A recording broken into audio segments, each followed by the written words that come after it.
We are live. We are We are live. What's up? What's up, love. everybody? What's What's going up? on? Tiffany. Hey, Tiffany, how are you? I'm fine. How are you, handsome men, doing? What's up, Fine. Tiff? Look at you looking like a soul train dancer. And Yo, word is born. I think I was a soul trained. Well, I was doing that time, but yeah, I'm a soul trained dancer in my head. nothing wrong with that. uh, you Hey, think everybody. Soul Train came back today would do well, like a show like Soul Train? Why not? Yes. Everybody I gonna be think it'll half have to be on naked. you. It'd have to be on YouTube or something. I don't know. I do well. That's a good idea. Like BT or somebody bring Soul Train back. You Yeah. know, Yeah, but you gotta ask permission. you gotta have a good host too. It's all about the host. The Hmm. host don't really do nothing. People personality. You gotta have a celebrity host it because that's what people want to see is celebrities. Yeah. So Likes and views and all of that. so you gotta have a What's up? Jamie Foxx or somebody like that hosting it. It'll do well. So. Yeah. Hey, Donna. Donna is the first guest. What's up, Donna? What's up? Donna is saying hi. I don't play Hey. around, do she? Oh, What's up, Donnie? Welcome, welcome, everybody. people in Welcome. there, but no one else is saying hi. Everyone is remaining incognito. Welcome, welcome, Okay. everyone. Tiffany, you want to give them our little speech before we get started? This is fair use only. We do not own the rights to the content or the music. Educational purposes is our opinions only. Nobody else's opinion, because we don't want y'all coming for us. Make sure you like and subscribe and share and leave a comment. Thank you. All right. What's up, Jeff Short checking in from Mississippi. Hey, Mississippi. Hey, Jeff. So today's show is going to be a little different, not too much different. We're going to tackle, well, not tackle, we're going to talk about relationships, especially Black relationships, uh, Black love. Black love. Tiffany had a small issue with the title. I have the title as Why Do So Many Black Women Say I Don't Need a Man? Tiffany, And I was like, why men don't want no good women? It works both ways, well, Carl. you know what, Tiffany? That could also you bring that part to the show. I wasn't thinking about that because I'm a man, and I've seen so many videos of Black women saying, "I don't need a man. I can do it all by myself. I can do bad all by myself. I don't need a man. I don't need a man." Over and They over. lying.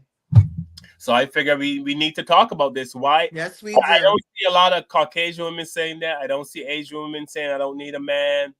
I don't see Eskimos saying I don't need a man. I don't see. Seems like only say I am strong and independent and I don't need you, Mr. Black Man. So we want to find out why. Why is that? Why is that? Is it our fault, Kevin? Well, I'm sure Tiffany's gonna let us know tonight if it's our fault. It's both for our fault. And you got to remember how they portray black men, black women, relationships. It's not for us. You see that they're not for black love. Yeah. What's up, Nicole Coates? Checking in early as you Oh, should. yeah, she said she's coming on today to talk about relationships. None of this checking in 2 minutes before the show ends. Thank you, Nicole. So the first video I'm going to show, there's actually a Black, I think she's a relationship specialist, but she says if you earn $50,000 or less, you should not be dating. Because where can you take a woman if you're earning that kind of money? When you can step up your game and earn some real money, then you should be dating. That's her philosophy, Yeah, her opinion. her opinion, and lots of other videos where Black women are saying they don't need men. And Kevin and I want to know why, because we're Black men. And Tiffany is saying that there's lots of Black men who don't want good Black women. Uh, And I need a man. I don't want nobody sitting there telling me I don't need no man. I need a man. Don't play no games with me. It's nothing like a black man. I appreciate him from head to toe, to the rooter to the tutor. See, that's your problem. You're limiting yourself. What? I am not dating the slave master All right, what killer. about So Spanish? get it How out about a your Spanish head. man, a I don't Latino want to. I'm man? sorry, How about Spanish a men. Mark? I Oh, so don't. I you don't. saying you wouldn't date Mark Anthony, like a Mark Anthony type dude, or No, I would not. I a am not Carlos Mark. Santana No, type dude? no. No, you wouldn't. No, Carlos No Santana don't get it for disrespect to you. my Spanish people. I love y'all, respect y'all. But no, I'm not. I'm not messing around with Mark Anthony. No. Tiffany is hardcore 100% Black. Black man. Black, black. Original. So here we go. Here's the video of a relationship specialist. This is on the Sherri Shepherd show. So she played the video. And you know I don't even like her, but go ahead. You don't like Sherri Shepherd? I don't mess with her, but go ahead. Dating expert has the internet divided. Talitha Troop, she says that men who make $50,000 or less a year should not date. Courtship costs. Okay. Everything costs. So if you don't have any expendable cash, don't date. Here's what I think. A man who makes less than $50,000 a year should be going on dates with people that he can afford to take out on dates.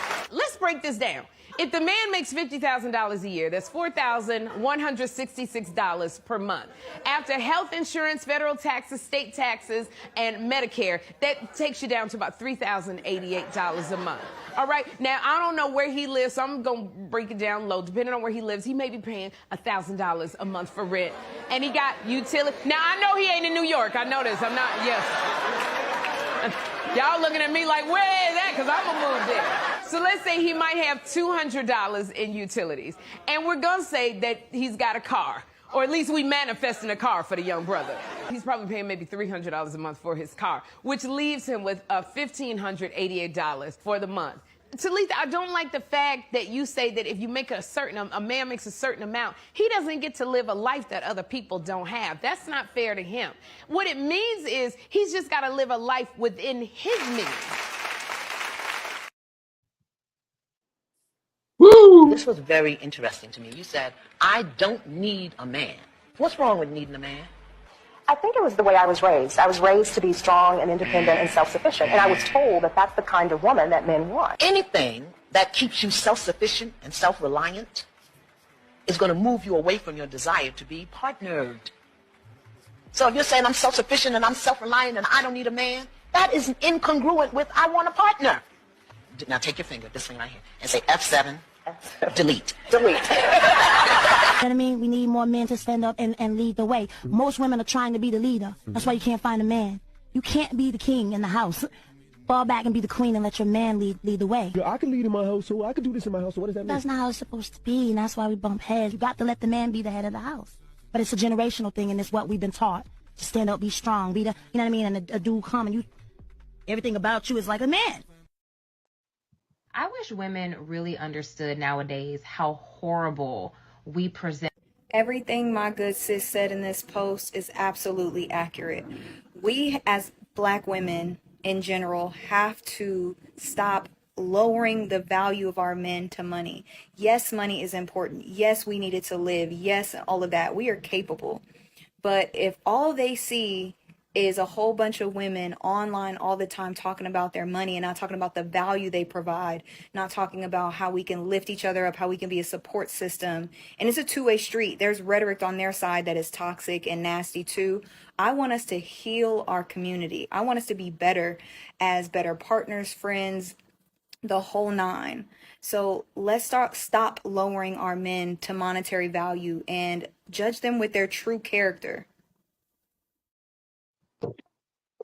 What I'm realizing is that women, especially Black women, are a special kind of stupid. Now, I'm told that they're educated far greater than Black men, but you have to be crazy to decide, I don't need a man. And you know what? I'm still going to have children, but in order to take care of this child, I'm going to go out and work 8 to 10 hours a day. And then when I get home, I'm going to be too tired to actually parent. So I'm going to let my children be raised by TV and social media. And so then you have your daughter thotting on the gram, and then your son being this thug. But you know, hey, I'm educated and I'm smart, and I get to celebrate Mother's Day and Father's Day. No, what you are is an educated fool, because who in their right mind would decide that they want to go against the very nature of a woman and the reason why God put us on this earth? All right, here we go.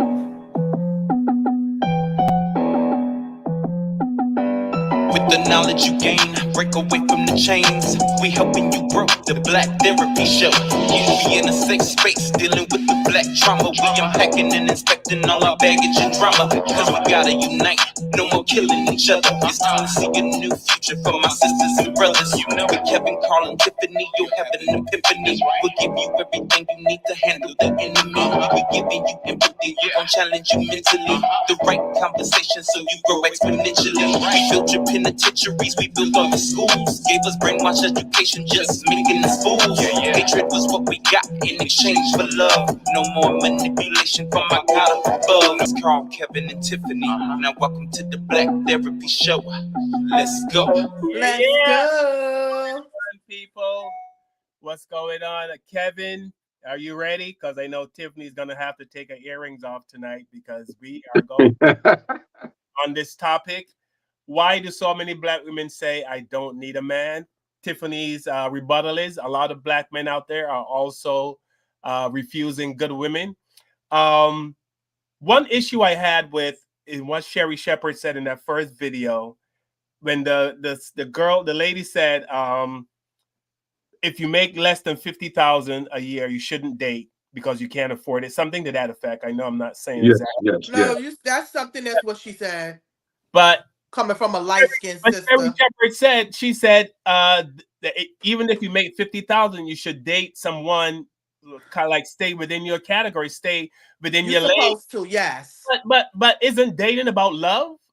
Or are we going to admit right off the bat, right now, dating is about money? Is that what relationships is about today? Money? Because Kevin and I was talking before the show got started. We talk about Hollywood superstars who make millions, and then one married a yoga instructor, one married a waitress.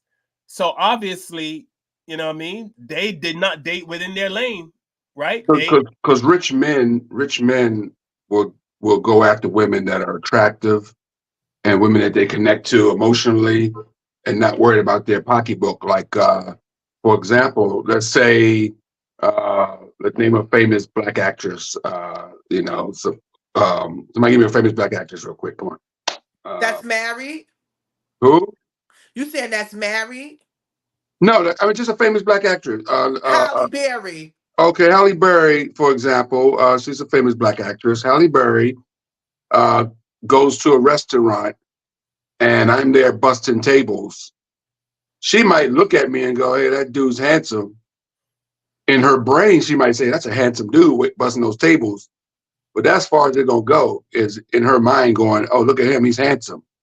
She is not going to slip me a number and say, hey, hit her up later.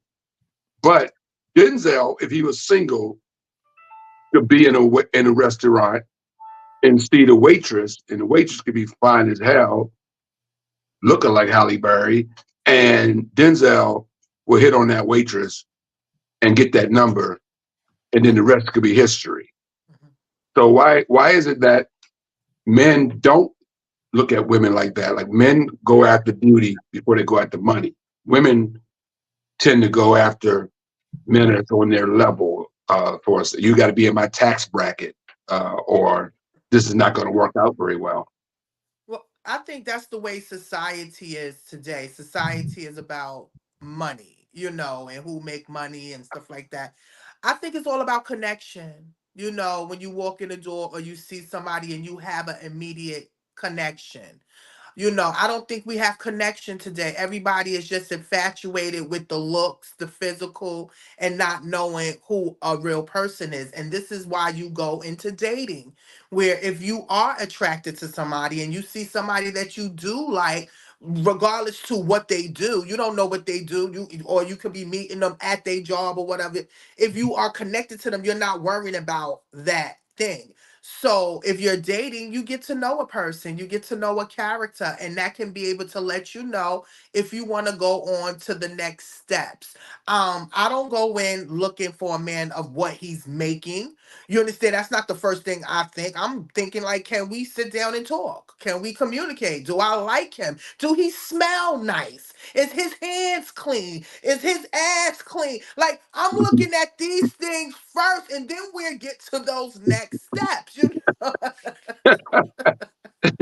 It's relationships. And when women saying we don't need a man, we need a man. I don't care what you say. We don't need today. We how can you say we are more self-sufficient? Yes, we work. We are entrepreneurs. Where years ago, we were homemakers, that we were more in the home. But now we are working because what's society today? Society today is 2-income households, maybe even 3-income households. You need money to be able to survive today. So yes, you want your partner to be able, y'all can be able to take care of each other, not just one taking care of each other. We can take care of each other. Well, what's up, Gina? Gina, our resident Caucasian lady. Hey, Gina. Gina says it's not fun to date someone who is broke and cannot do the things we do as a successful woman. LOL. Right. It's not, But what I mean, if you love somebody, it's almost like if you love somebody, if you love your husband, let's say you're married, you love your husband, he gets into a car accident. He's a quadriplegic, he's in a wheelchair for life. Are you going to say, well, we can't do the things we used to do, so I'm out? Yeah, they will, Carl. I'm asking that question for you. Unless you're Christopher Reeves or Teddy Pendergrass, who have a few $1 million in the bank at the time of that, accident, and you end up like that, then that changes the game, because Teddy Pendergrass and Christopher Reeves, may they both rest in peace, continue to have marriages after their accidents that cost them, to end up like that. So yeah, those guys had millions of dollars in the bank. But if Christopher Reeves or Teddy Pendergrass was working at Walmart at the time of those accidents, most likely those relationships will end, Carl. That's just my personal opinion. Yeah, some will end. Some you have ride or die women. You have ride or die men that will take care of their partners, wives, husbands to their last breath if they get sick or they become paraplegic or even become blind. That's true love right there. You understand? Because you know that they're there and they supporting you. But you do have people that will pick up and leave your ass right there. It's a money thing. Mm-hmm. I mean, it's back to that point, like Carl said. Look, it's all about money in this day and age. I mean, things have changed. I'm sure our parents, things were different in that era. And yes, I've been married twice, and my first marriage, I remember my first date with my first wife was at a McDonald's. Look, and we ended up getting married. Took her to McDonald's, and we were married. So. I didn't take her to a 5-star, 4-star restaurant. Went to freaking got 2 cheeseburgers. It was a wrap. Now that is exactly what I'm talking about. Dating is supposed to be about getting to know the person, and if you love that person, you know what I mean. But it seems everything else seems to be about money. Money. What can you do for me? What kind of job you have? What kind of car do you drive? What kind of house you live in? That's society today. Like saying that they can't do the things that she would love to do because the guy is broke. Okay, but if you love the guy, you know what I mean? Well, she's not going to love the guy if he doesn't have, it's fake love then, because you're not going to love the guy if he don't have enough money to fly to Italy with you over the course of the summer and hang out at the island of Capri, That's all I'm saying. Think about it. You don't have money to go to Italy with what you call them, then you're not going, right? So, I mean, she's not going to date you. That's basically what she just said on the show, right? What I'm saying is, if you truly love the guy, it doesn't matter if you go to a 5-star restaurant, if you go to Cracker Barrel, you're with the person you love. Nothing else matters. I don't care if I'm eating sushi or if I'm eating caviar or I'm eating McDonald's burger or if I'm eating, doesn't matter. As long as I'm with the person I love, it should not matter. So you're 100. That doesn't happen all the time, Carl. That happens 1 in every 10,000 relationships, probably, right? No. So, for example, like in my relationship I'm in right now with Patricia, that's true, Carl. I can have a hamburger with McDonald's with Patricia, or we can go to Ruth Chris Steakhouse. It doesn't matter at this point, right? So, but with a lot of relationships, it got to be Ruth Chris every night. Steakhouse every night. It has to be. You can't go to McDonald's or Burger King. It just, I can't explain it. You love Patricia. It's a difference between dating somebody and loving somebody. When you love somebody, nothing matters. You know We that. had We we can had to go we through had to we had to anything hook up the together. date though, right? We had But to if date with the huh? date. We had to hook up the date, right? I mean, Right, but I'm saying that when was because y'all I was first met into each Patricia, other. which was many years ago, I was driving Right. a shitty, beat up uh, Nissan back in the '80s when we first met. It was a horrible But car. she was into you. She was into you, and you were into her. So, You Right. understand? So your you don't have no problem with doing those things or having that little moment. A lot of these young girls, like you saw one girl, oh, if you ain't taking me to the Cheesecake Factory or you ain't taking me there, that is a red flag for a man right there. You understand? And I'm a true believer. Don't go out on a date with somebody or ask them to go on a date if you cannot afford the date. You understand? You can't do that. You can be able to do a romantic date and don't have to spend a lot. Because like we said, if the person is into you, you don't have to worry about that because you're gonna enjoy it. If it's a burger, a Frank, a dirty man Frank, you don't care about that. All right. So Tiffany, you're a woman, right? So let's say Yes, if I am. I have a vagina. let's point that out there, RuPaul. Anyway, I have to let you know on these stages. so look, If um, let me say this, anyone wants to jump in on this topic, you want to join the panel, just let me know. I already put the link in the chat. I'll put it again. Go ahead, Ken. please join. So yeah, so if you meet a man, Tiff, uh, do you think this brother got it going on? This brother got a good job on Wall Street. This brother owns his own restaurant in New York City somewhere. This brother got a nice car. No, I don't think like that You don't think automatically. like that? No, the first thing I look at if we have a connection. If I look in his eyes and I'm like, Al, and then a woman, I'm not gonna lie to you, we look you up from head to toe. We check everything out. And what's the first things we look at? First of all, we want to make sure you look good, that we like. You brush your goddamn teeth, okay? Tiffany, is it true that a woman knows within 4 or 5 seconds if she's on with a man? Within at least 4 to 5 minutes, she'll tell you if she want to do him or if she don't want to do him. That's why I'm saying you look them from head to toe. You looking at the hands, you looking at the feet, you looking at all of these things to see if you know what is that somebody I like, is that my type, and then you make it to that next step and you communicate, and then you have a date. You understand? And once you have the date, and I wrote this down, when you go on a date, you are learning a person's character, a person's personality, and then you want to check their mental health because you will figure out if somebody ain't right in the first date. Hey, Carl, it only take. She said 5 minutes. For a man, it's like seconds. 7 seconds. First of all, y'all know, y'all do anything. Exactly. We don't care. No, It's we 37 seconds. That's all it takes to look up and down and go, yeah. So Gina is asking you, Tiffany, would you look into a homeless man's eyes and you could fall in love with him? No, because that's not what I'm into. I'm not into homeless men. I'm not doing an Ashford and Simpson.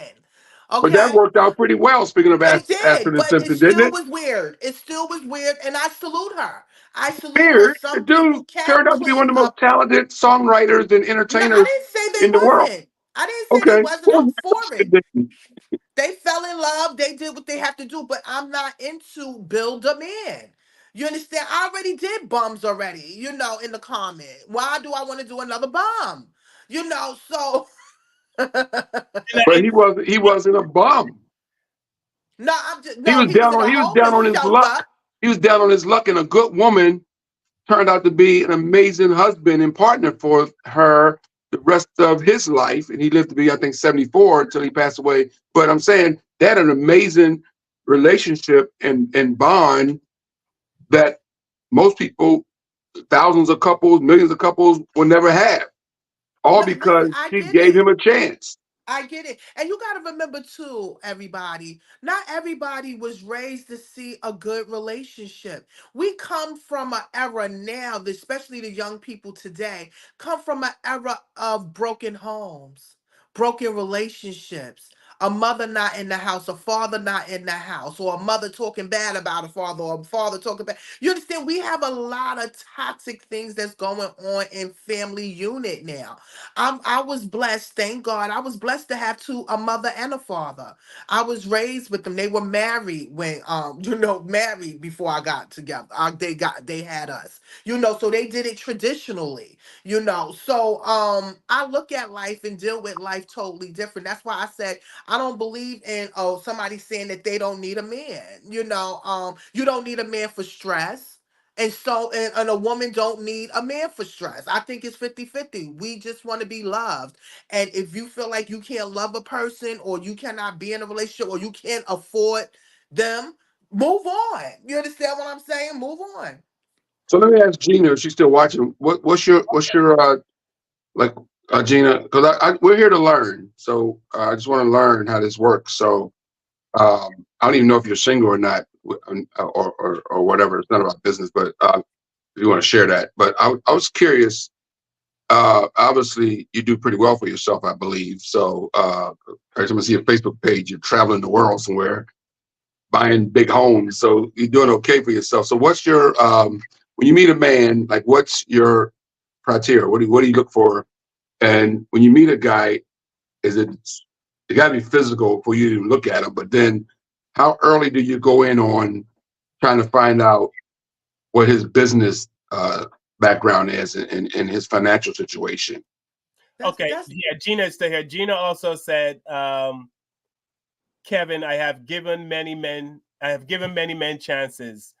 Oh, and he has so much potential. No more. I want to be alone. So she's given men chances, men who have potential. And this is another thing, like, some women would see a guy going to law school and say, okay, he's going to law school. He's trying to make something of himself.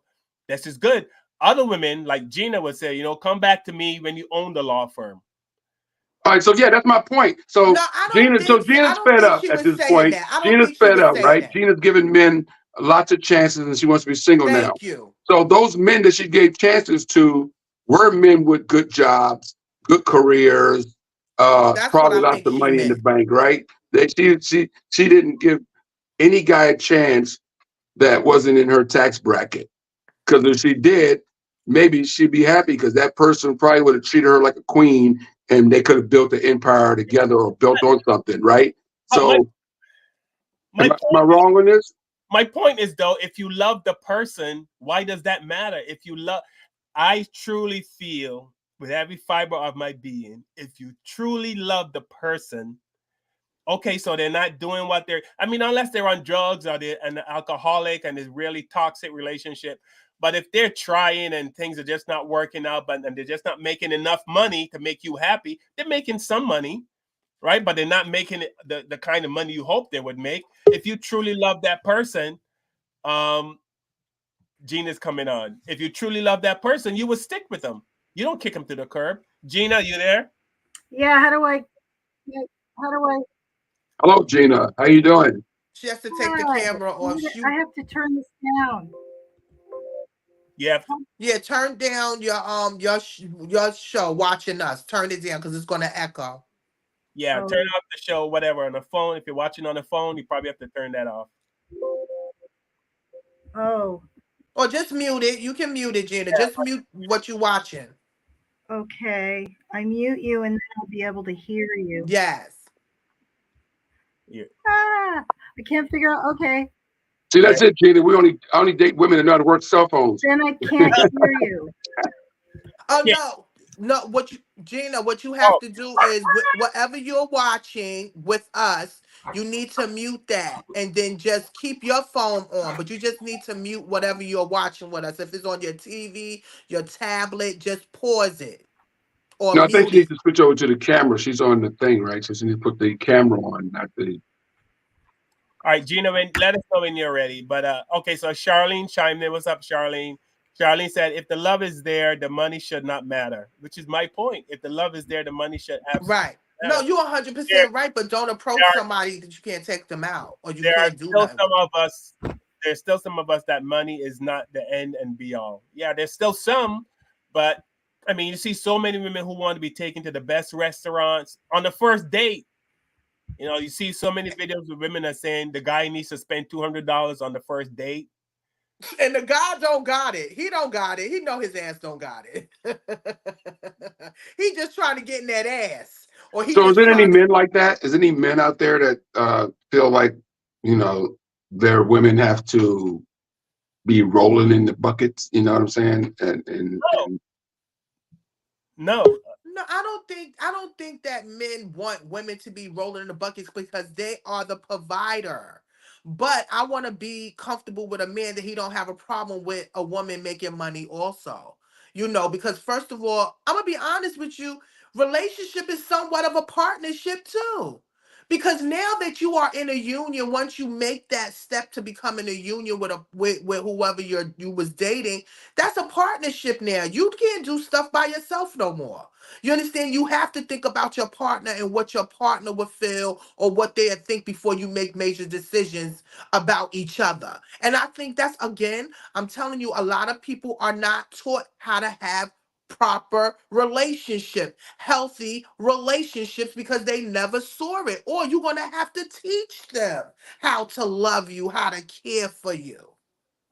Tell me if you guys agree with what Ilana Van Zandt, you know, she had a show one day. I love her. I love her. Tell me if you agree with what she says here, because I have some issues with what she says. Let's go.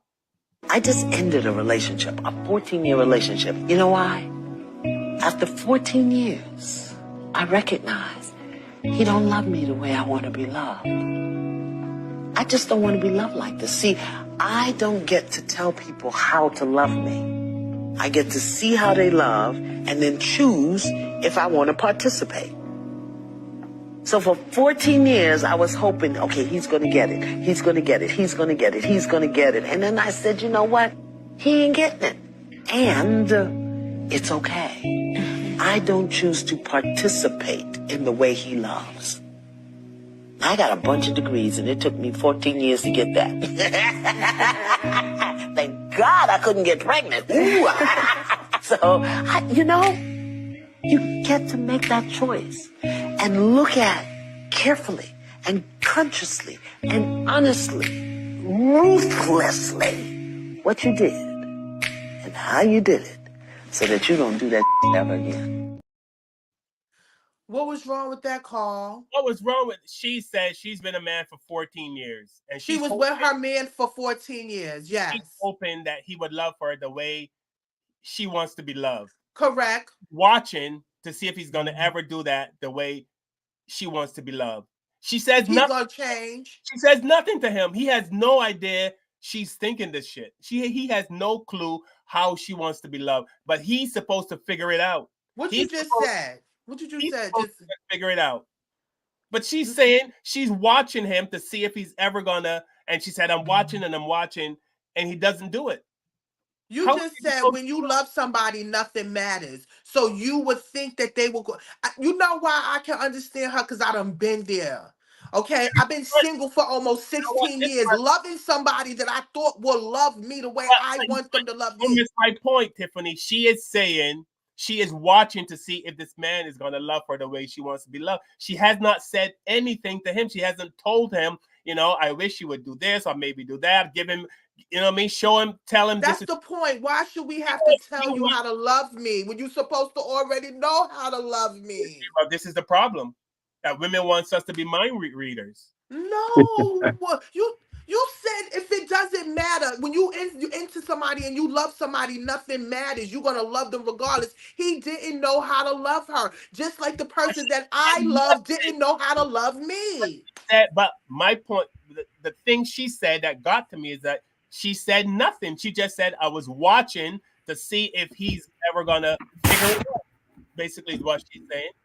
She's watching to see if he's gonna figure it out. You know how many women sit around and they wait and hope that things will change? If I want something from a woman or in a relationship, I would say, men would say something. Hey, baby, you know, this, you know what I mean? Something, we would say something. So that gets into communication. We don't have good communication with each other. It's not that's communication. Men have good communication. I think majority, I'm not going to say all, but a majority. What? A majority of women don't know how to verbalize. She just said it. Ilana just said it right there. She said it. She said nothing to the guy, but she wanted him to figure out what she was thinking. Did I miss? Let me play this again because I might have missed something. I just ended a relationship, a 14-year relationship. You know why? After 14 years, I recognize he don't love me the way I want to be loved. I just don't want to be loved like this. See, I don't get to tell people how to love me. I get to see how they love and then choose if I want to participate. So for 14 years, I was hoping, okay, he's going to get it. He's going to get it. He's going to get it. He's going to get it. And then I said, you know what? He ain't getting it. And it's okay. I don't choose to participate in the way he loves. I got a bunch of degrees, and it took me 14 years to get that. Thank God I couldn't get pregnant. Ooh. So, you get to make that choice and look at carefully and consciously and honestly, ruthlessly what you did and how you did it so that you don't do that ever again. Right. What did I miss?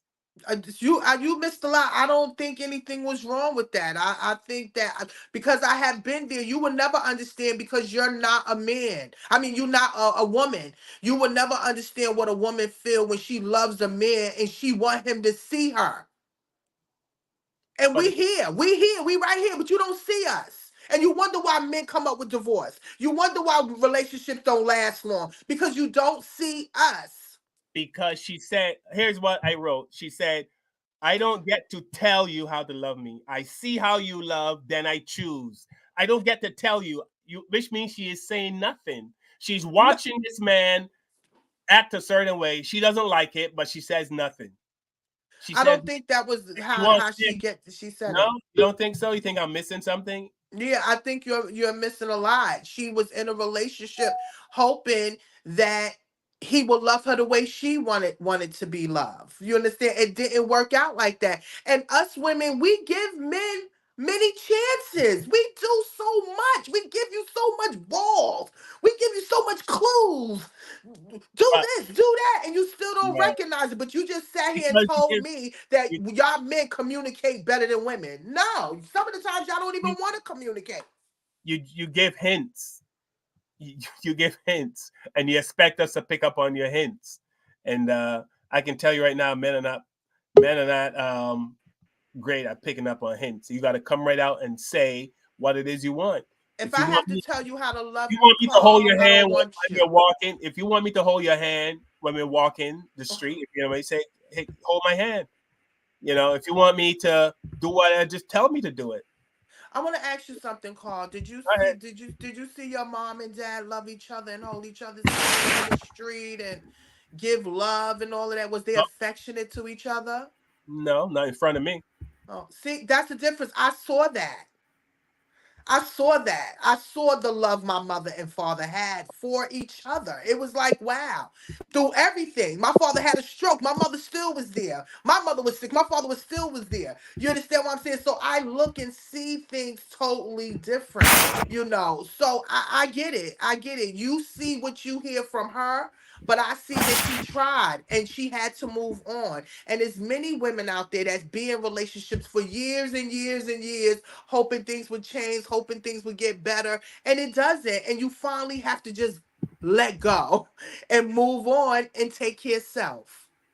So Norman Staley said, Carl, that's 14 years. So I think she mean like for 14 years, Ilana, whatever her name is, was trying to get Iyanla was trying to get them for 14 years. She felt like he should get it right now, but I don't know. My point is, how can he get it if you say nothing?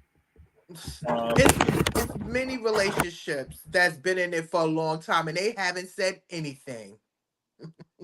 So, Gina, you hear Gina? Is she on mute? Is she finally getting on?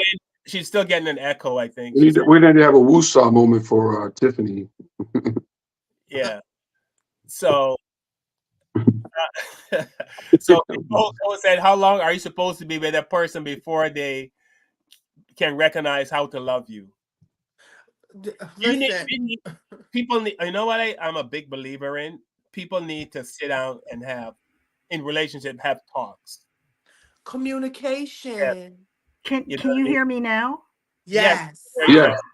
Hello, I missed you guys. It's been since 2020. Okay, Jill. So what is your take? What do you disagree or agree with? First of all, I want to address Kevin. Kevin, I've dated poor guys. I've dated all kinds of guys, not like tons, but all different types of people that I had a connection with. Okay. I can't take care of men if they can't take care of themselves. You know, you see how it's going, and you know how they, you know, progress, or when they talk about something that they're going to do, are they actually going to do it? Or is, you know, I mean, this is such a vast subject. Right. No, I get you. I understand your point. I mean, Yeah, I it's wasn't. not about somebody having like a lot of money. It's about functionality, reality, interests, communication. So that's saying behind every great man is a woman is garbage. So Are you you have and you had the point you just said on the show that you're done. So you have basically dated both. Then you've dated men with money and men without money, Yes. and you come to the same conclusion, right? Yes. It depends. I'm done trying so hard. Right. I'm done with, you know, like politics has come into a lot of this over the last several years now. Wow, that's a whole nother story. I never thought Dear about God. Yeah, because you have to kind of have similar. I was with somebody who was a Southern Republican man who was like a father figure, and it was all wrong. And he was, Right, you know, right. he was a narcissist, but he was charming and successful, but he was insane. Was he a Trumpster? Was he a Trumpster? Yes, but I didn't know that because Trump wasn't around when I met him. And, you know, you don't find out these things until it all starts coming out. And then you see, oh, dear God, you know, he is. You love. Okay, so for women, when they're in a relationship, is I love you 50%, and for you, and the other 50% is financial. So if the financial starts to, you know, drop below the love, you know what I mean? If there's more love than financial, then the guy. I don't think you're making it financial. You have to remember now, as we age, we evolve, and as I've evolved, my life has changed and my choices have changed because I've been kind of single for. Unconditional. Okay, hold on a second, Gina. Go ahead. Information man. Let me get in on this, man. Let's talk some real talk here. Information man, what's up, brother? What's going on, y'all? You y'all know I'm have ready on for you, here information many man. Let's black go. women don't want a good man. This is what goes on. Let's just be honest. This is what's going on. Men are direct in how we deal and talk to women. Women operate off of indirect. So, Carl, when you were saying earlier, we are not brain readers. So when women go into a mode where they're expecting you to read their minds, we can't, because that's not how men operate. We operate on logic, direct conversation. We cannot read your minds. So this is why you have a disconnect between women and men, because we both operate off from different things. Okay? Now, the lady is right. As you get older, what you want when you were young were different than what you want when you're older. Me, as a 54-year-old man, when I deal with women or I'm dating someone, sex and all that sort of stuff is not at the top of my list. I'm looking more at where her mind is, her brain, how we match in terms of our personalities, what we have in common, what we don't have in common, what things are we equally yoked in, those sort of things. And then all those other things that you like, it all falls into place, right? But when we look at young people, because the dating scene with the young generation, the Z generation, I've been looking at the numbers. You've got young men who are not having sexual contact. They've decided to drop out of the dating scene. They're playing video games. They're putting their energy elsewhere. This is the younger generation because they don't see the value anymore. They're also watching their uncles and fathers who have gotten married. And then when they go through a divorce, they've seen their uncles and fathers who have lost half of all their stuff that they worked hard to build up, right? So the younger generation, when you talk to the Z generation of young men on these panels on YouTube, a lot of them are saying, I don't want no marriage. I'm not doing that. I'm building my empire. If a woman comes in my life, that's great. But they're operating off of defense because, as you know, the family courts are no friend to men. And I got to be honest here. If you go and look at the numbers, 80% of relationships, whether it be marriages or straight, just regular relationships, they're 9 out of 10 times are being ended by women. Women are deciding when they don't feel a certain way about you that it's time to move you along, whether you're cheating or not cheating, whether they just wake up one day and say, I'm not feeling this anymore because I need to find myself. And so men in general, when we're in relationships that we're not happy in, we tend to stick in it a little bit longer than ladies do in general. Okay, so is this statistically now? This is a fact. 80% of most marriages and relationships are ended by females, not males. And it can be a variety because most people are gonna say, "Oh, it's because the men are cheating." Sometimes it can be because you just don't match with that person, right? Yeah, so, for example, I'll give you a perfect example. To get to know them. I was married for 15 years. I met my wife in college, not in a club, not any kind of nonsense like that, in educational sense. There were some things that we matched with very well when we met in college. But what the problem was, as we moved forward in the marriage, we weren't compatible in being able to overcome some of the difficulties in marriage around the communication. So when I got a divorce, we both equally said that things weren't working out, but the most important thing was to be dual parents for our daughter. We didn't have a nasty breakup. We just simply realized that that there were some things that we weren't compatible in, some things that I needed more from her than she was willing to give me or didn't give me.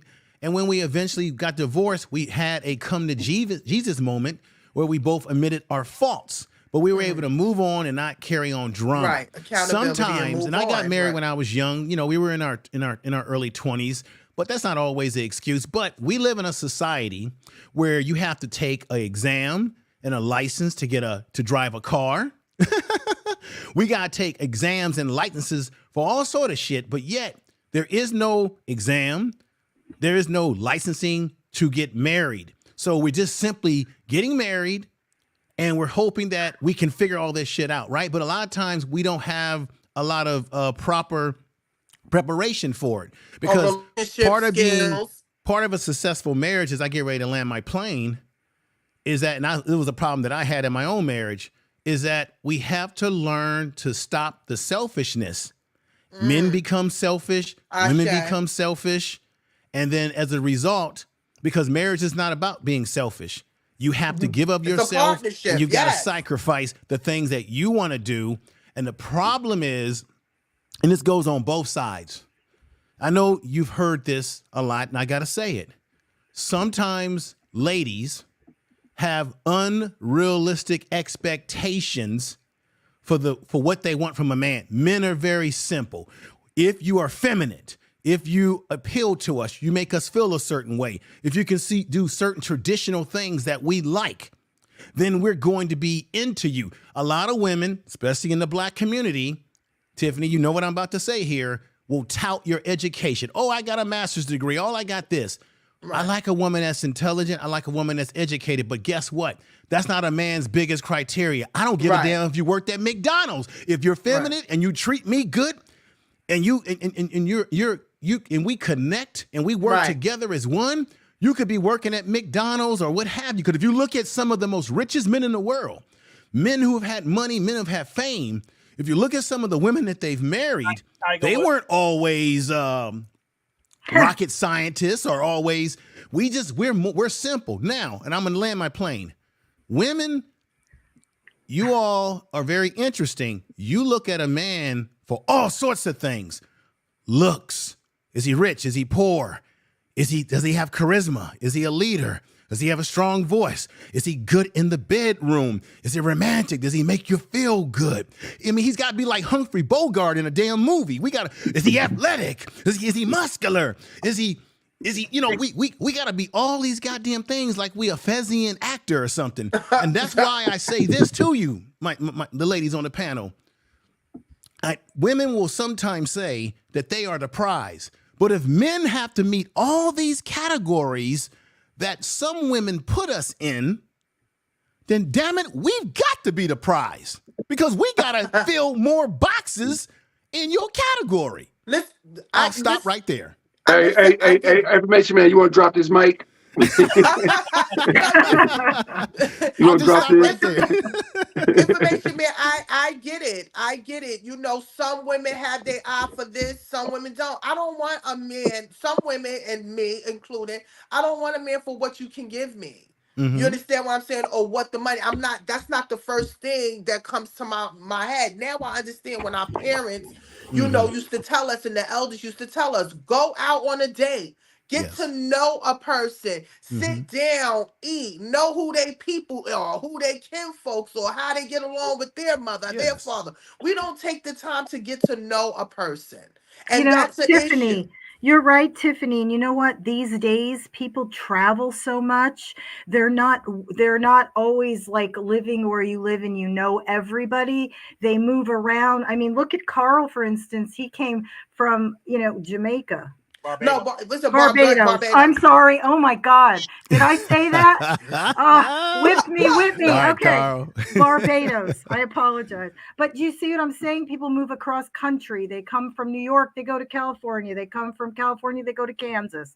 There's no history there. And there's just a lot of that going on. And it's really hard to know those things, Tiff, you know? I'm going to say something here again, and then I'm going to go to Nicole Coates. My problem with Iyanla Vanzant is her saying that she said nothing to the guy for 14 years, and she was waiting. She's waiting to see if he's going to love her the way she wants to be loved. How do you know she didn't say anything? She said it. Right. She said it.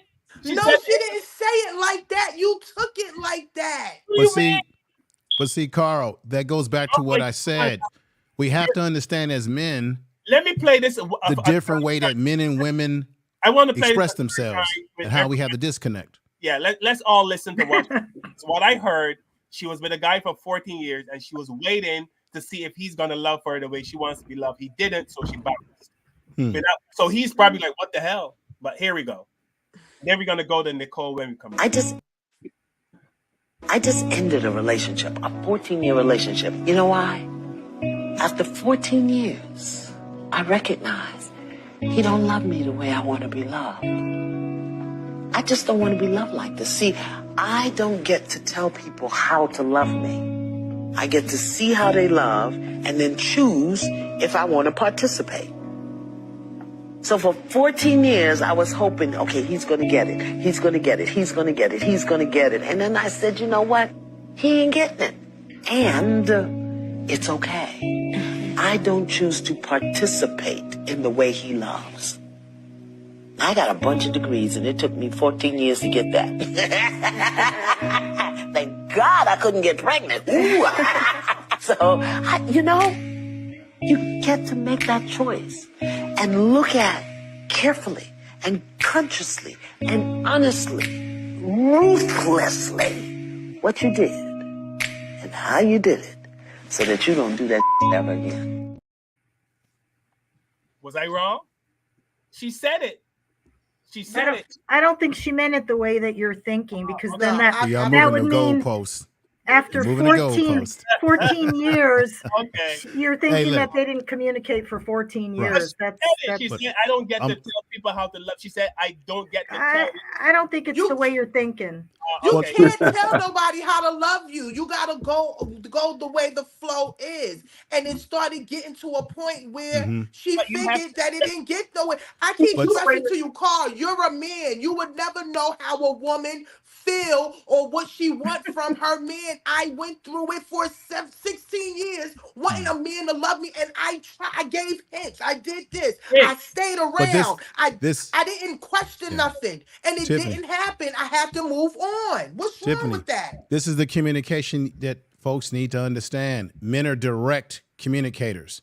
So instead of like saying, this is our problems, instead of doing this being around the bush, let me give him little signals and see if he gonna figure it out in 14 or 20 years, right?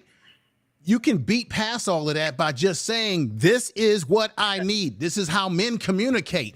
This is what I need.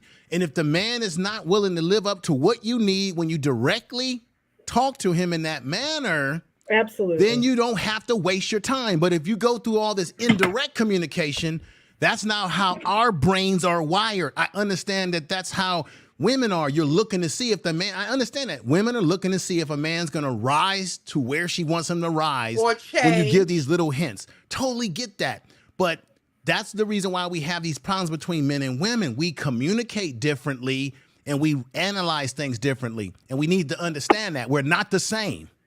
Right. Can I I believe that. Let Nicole jump in. Go ahead, Nicole. Can I say something before my dog start barking and my children start walking in the background? Go ahead. And I have something on the stove. But I can only speak for myself. I cannot speak for other women. I can only speak for myself. And me personally, I don't need a man to pay my bills. I don't even need a man to fix anything around the house. Don't get me wrong, I do need men. I can call a mechanic to fix my car. I can call someone to put my TV on the wall. That might be a man or it could be a woman. What I do need from my man, I don't need him to pay my bills, pay my rent, take me to fancy places. What I do need is when he do come around and we are around, I need your full attention. We are all adults here. I need you to put it on me when I need you to put it on me. I need you to be affectionate to me when I need you to be affectionate to me. I need you to be loving to me. I need you to sit down and listen. I need you to have your whole undivided attention. And that's priceless. We can take walks in parks. We can take picnics. We can, it's a lot of things that we can do that don't have no money, have anything to do with it, because I'm going to pay my own bills. I'm going to make sure my children are taken care of. I'm going to do everything I have to do, whether you're here or not. I'm going to take care of it. It's going to get done. But what I cannot do is caress myself. What I cannot do is give myself a certain, don't get me wrong, I can. And there's different instruments that can allow me to do that. You know what you're talking about. It's not the same as an organic man touching you. You can use instruments to pleasure yourself, but it's not the same as a man.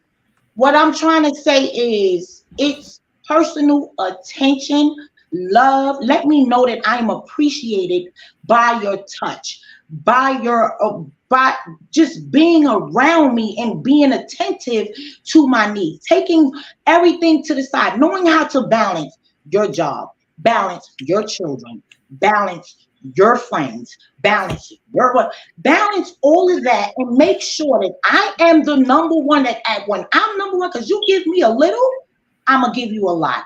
I'm gonna cook your food.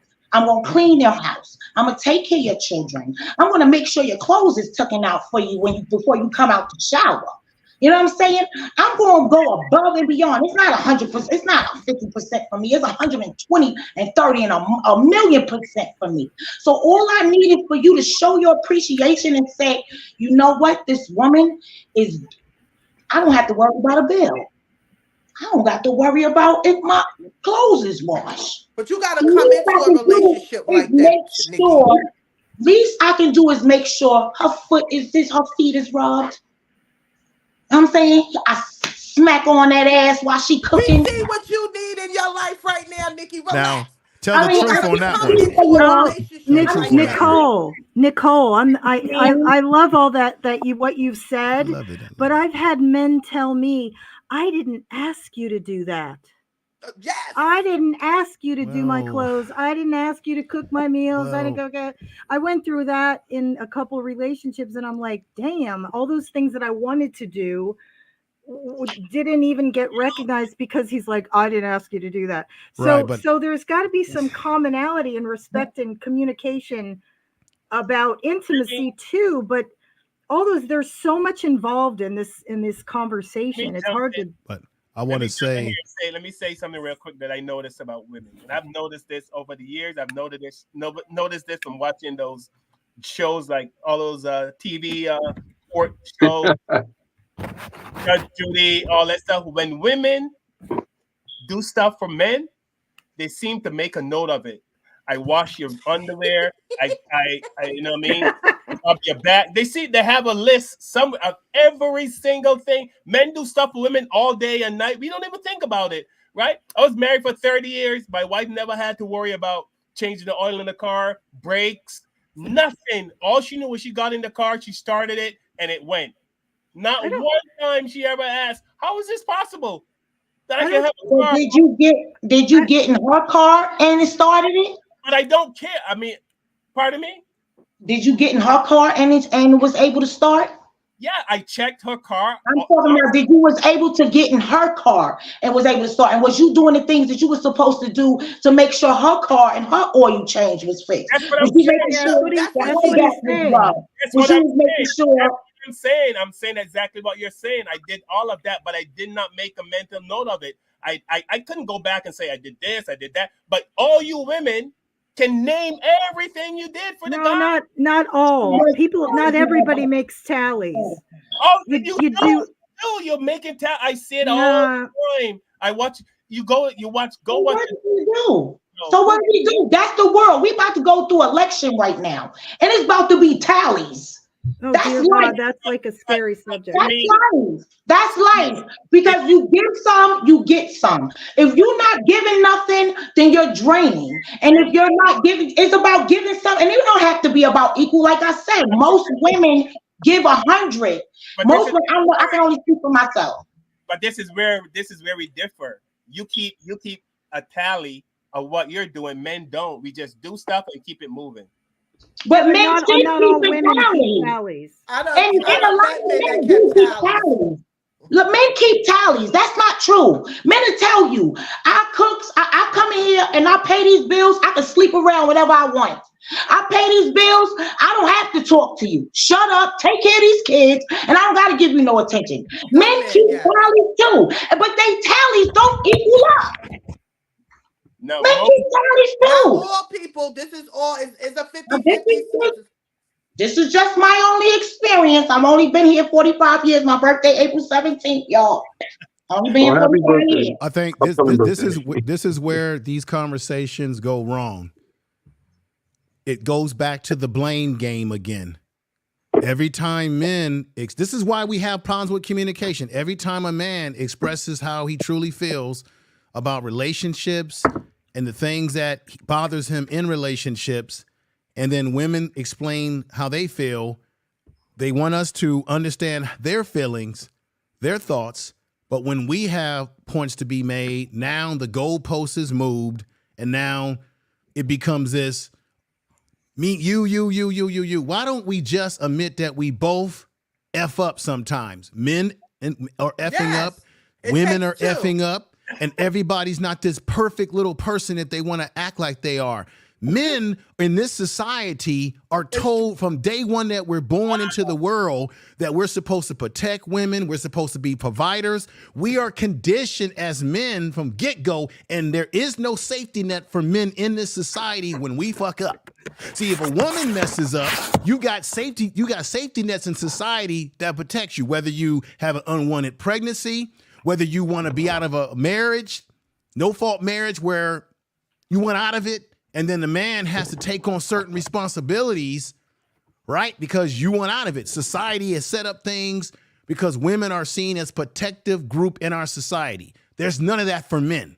We are always, and I'm sorry, this is just the truth, we are always held accountable for shit that we do, whether it be emotionally or financially. At the end of the day, we're always held accountable. And so, therefore, Why can't we admit that there are issues on both sides? Yeah, I can admit that. Until we can get to that, we're going to always have these conversations where it's you blaming everybody. Look, everyone has something that they've done wrong. Can I jump in here? Tell me if all of you have found this out because none of us are 20. I didn't realize when I left home and I moved away that not everybody's raised the same. Yes. Not everybody has the same values. Yes. Not everybody thinks the same or wants the same thing. And when you're young, you're not asking those questions when you start a relationship. So I seem I know Kevin always calls me on shit, but I seem, wounded or angry no, I'm none of those things. I'm actually never been happier because I won't be with somebody who doesn't jive with me anymore. I'm not going to look at someone for their potential. It's not even about settling. It's about not knowing who the heck you are and what you want and what you can give. I've given so much. I've given up, energy and businesses and houses and whatever. Well, I'm not doing that ever again because I have to keep starting over for men, whether they have something or not. Nicole said something, lost my train of thought, but there's just so much about values that we don't realize when we're young. And then also how we were raised. If we were like an abusive family, my family were narcissistic. So I was always attracted to that type of person. That's not going to go anywhere either because you get eat up and spit out. And when I say I'm tired of it, I'm done. I don't mean with the human race or the men. I just mean with that kind of behavior. That's right.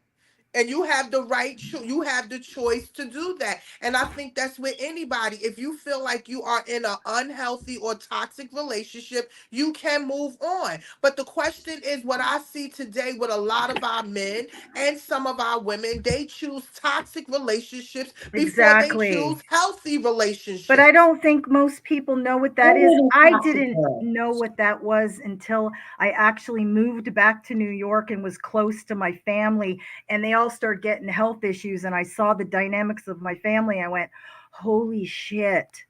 Oh dear God, I have been picking people like my family, unhealthy relationships. So I had to back away and kind of stop. I just had to back away and look at the whole thing. It all happened like within the last 2 years. So a lot of times people don't come around to that. You don't get to see that. You don't realize that. You just go after the same type of relationship. I did that up until about 2 years ago. It will never happen again. And in order to say that, you have to really do the work. And I've been doing the work since 1997 when I got cancer. So I've been doing the work. Highly favored from YouTube is asking, what exactly do men do? Can I just say something before I get off because I might have to get off? There's nothing wrong with both parties setting boundaries. There's nothing wrong with being creative. Like every day is a new day. So every day you need to think of something new. And so when you be with someone, I was with someone for 9 years. And trust me, us as women, we learn how to deal with the narcissism. We learn how to walk on eggshells. We know how to, this is how not healthy. Yeah, that's not good. We learn how this is how the kitchen should be done. This is what I should say when this person gets up. This is the things we love you so much that we'll find a way to make your life as comfortable as possible. But are they making your life as comfortable as possible? Understand that, sister. This is the therapy show, but not me and your therapy show, okay? Good for you, Nicole. That's funny. As I was saying, as women, we have learned, and this goes generational. The men, they seen the master degrade us as women. Seen the men degrade our men. When the men couldn't take care of us, the men left. It goes deep. It goes genetically. Right now, I don't know if we have the time to get that deep. And we grown enough. We understand what we're talking about, but we now has to change that. We now as a people have to say, we got to stop thinking so selfishly, because we have to think on the other side. And I don't want to say that we're downing men. Like I said, we compromise. We compromise with you having women on the other side. We compromise with you having children on the other side. You understand that? I mean, we compromise to the point that we shouldn't, to the point that we probably never haven't. And so now that we are at this point where we're saying we're tired of sacrificing ourselves. We're tired of taking it for the team. We're tired of it. The protection that we're asking you for is not physical protection. Because just guess what? I can knuckle up. We're asking you for emotional protection. We're asking you for thinking about my feelings, putting my feelings in consideration type protection. You understand? We're shelter. We created y'all in our wombs. We fed y'all, and we don't need shelter and protection from you on that level, but we do need protection when it comes down to our emotional feelings. And we do need protection because we are holding, and y'all holding the world on your shoulder as well. But we holding the weight of the world on our shoulder. We are the generation is going to come from us. If we're angry, if we're not being loved, if we're not being respected or appreciated, that's going to go towards the children that you leave to take care of somebody else's children. You understand? Yeah. I love y'all. All right, love you too, Nicole. Thank you. I want to answer this question that was asked about what men do. And I heard Nicole talk about sacrifice. Now, we all know that when there's a war in this society, men go to war and die, and have for centuries. We know that men provide infrastructure in a society that women live in. We provide protection and infrastructure. Okay. And if women, imagine if men were to disappear off the earth tomorrow, no man on the earth, how would women survive? Because most of the infrastructure that is built in this society, men are the ones managing it. And I don't say that in a sexist way, but it's just a fact. So when you say, what do men do in a relationship? We're supposed to provide you protection, emotional, as the sister said, physical protection. We're supposed to provide leadership, wisdom, right? Logic, right? Comfort, right? Emotional comfort to you. We're supposed to provide for the family, go out and build a legacy with the woman that we choose, that we have an equally yoke with. So when you say that question about what do we provide, there's a lot of things that men provide that is outside of the realm of sex. That we're supposed to provide you, that goes beyond the physical sex, but the metaphysical and the physical that we have to go out into the world. Because remember, back in the day, men have to go out and slay the lion, slay the dragon. Back in the day, before we had grocery stores, men had to go out and hunt and get the fish and slay the animal to bring it back to the tribe to eat. That's what our function is. So I could ask an even better question. Since those are the things that men traditionally have done and should do, then what do women provide to men outside of sexual pleasure? Right. So because these are the arguments that you hear in the YouTube streets about, well, what do women provide to men outside of the sexual pleasure realm? Right. You're right. Because that's my main thing. Can a woman help a man solve a problem? And the same That's vice what I want. versa. Right. You understand what I'm saying? That's the main thing. And let me say something, because I got to say it from a cultural point of view, because I heard what she said about the men that was in her life who didn't want to be catered to in a certain way, right? You got to understand there's a cultural aspect to this. Within Black society, that's what Black men are asking for. We want our women to do things for us, to make us more comfortable. So you got to also recognize there's cultural aspects, right? Because think about it. In white society, white men have always been used to being what? In control of society. They've been used to their egos being stroked. Whereas in my culture here in America, Black men weren't even allowed to be men in this society. So where did we get most of our comfort at, gentlemen? We called our homes our castle to get our comfort, because we knew when we went out into society, You had to deal with we that had to deal with bullshit, yeah. discrimination, and we had the white men who would call us boy and wouldn't even call us a men. Belittle So we y'all, had to go to yes, our that's churches, and we go home to feel as men to get comfort right, away with from your the wives, society. with your children. Right, Mhm. which is why culturally, even to this day, because I hear black men all over the YouTube street saying this, we want our women to do things. We want our women to cook for us. We want a massage on the back. Because by nature, culturally, we're very physical people. And that's the Right. damn truth. Tell the truth. I ran my Yeah. plane there. Yeah. Kev, you ain't say nothing. Say something, Kev. Yeah, Kev. I'm just learning. I'm learning and listening. Sometimes you listen and you learn. All I know, Do you disagree with anything, Cab? You have been very quiet. Highly Favored said, what men bring, to answer your question, Information Man. Highly Favored, a woman who asked, what do men do?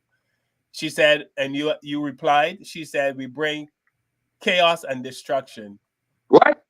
Not all men. Not all men, though. And I like Highly Flavored, but not all men, Not because she all follows men. my channel too. Not all men. I do agree with you that most of the destruction and violence in our society is projected by men, unfortunately. But it's not all men. It's not But all I understand. men. I understand where she's coming from. But also, you're supposed to recognize that when you go through so much in your life, your experience, you're supposed to be able to recognize a dirty person by the first sight. So when you get with these men, you can be able to figure out if they're going to be narcissists, or they're going to be very aggressive, or they're going to talk to you any kind of way. This is why I'm a true believer of getting to know someone. I wish that I would have listened to our parents or listened to our guardians that told us we need to learn people first. We need to communicate I'm with people. glad you're saying that, Tiffany. I'm so glad, because this is back to my point.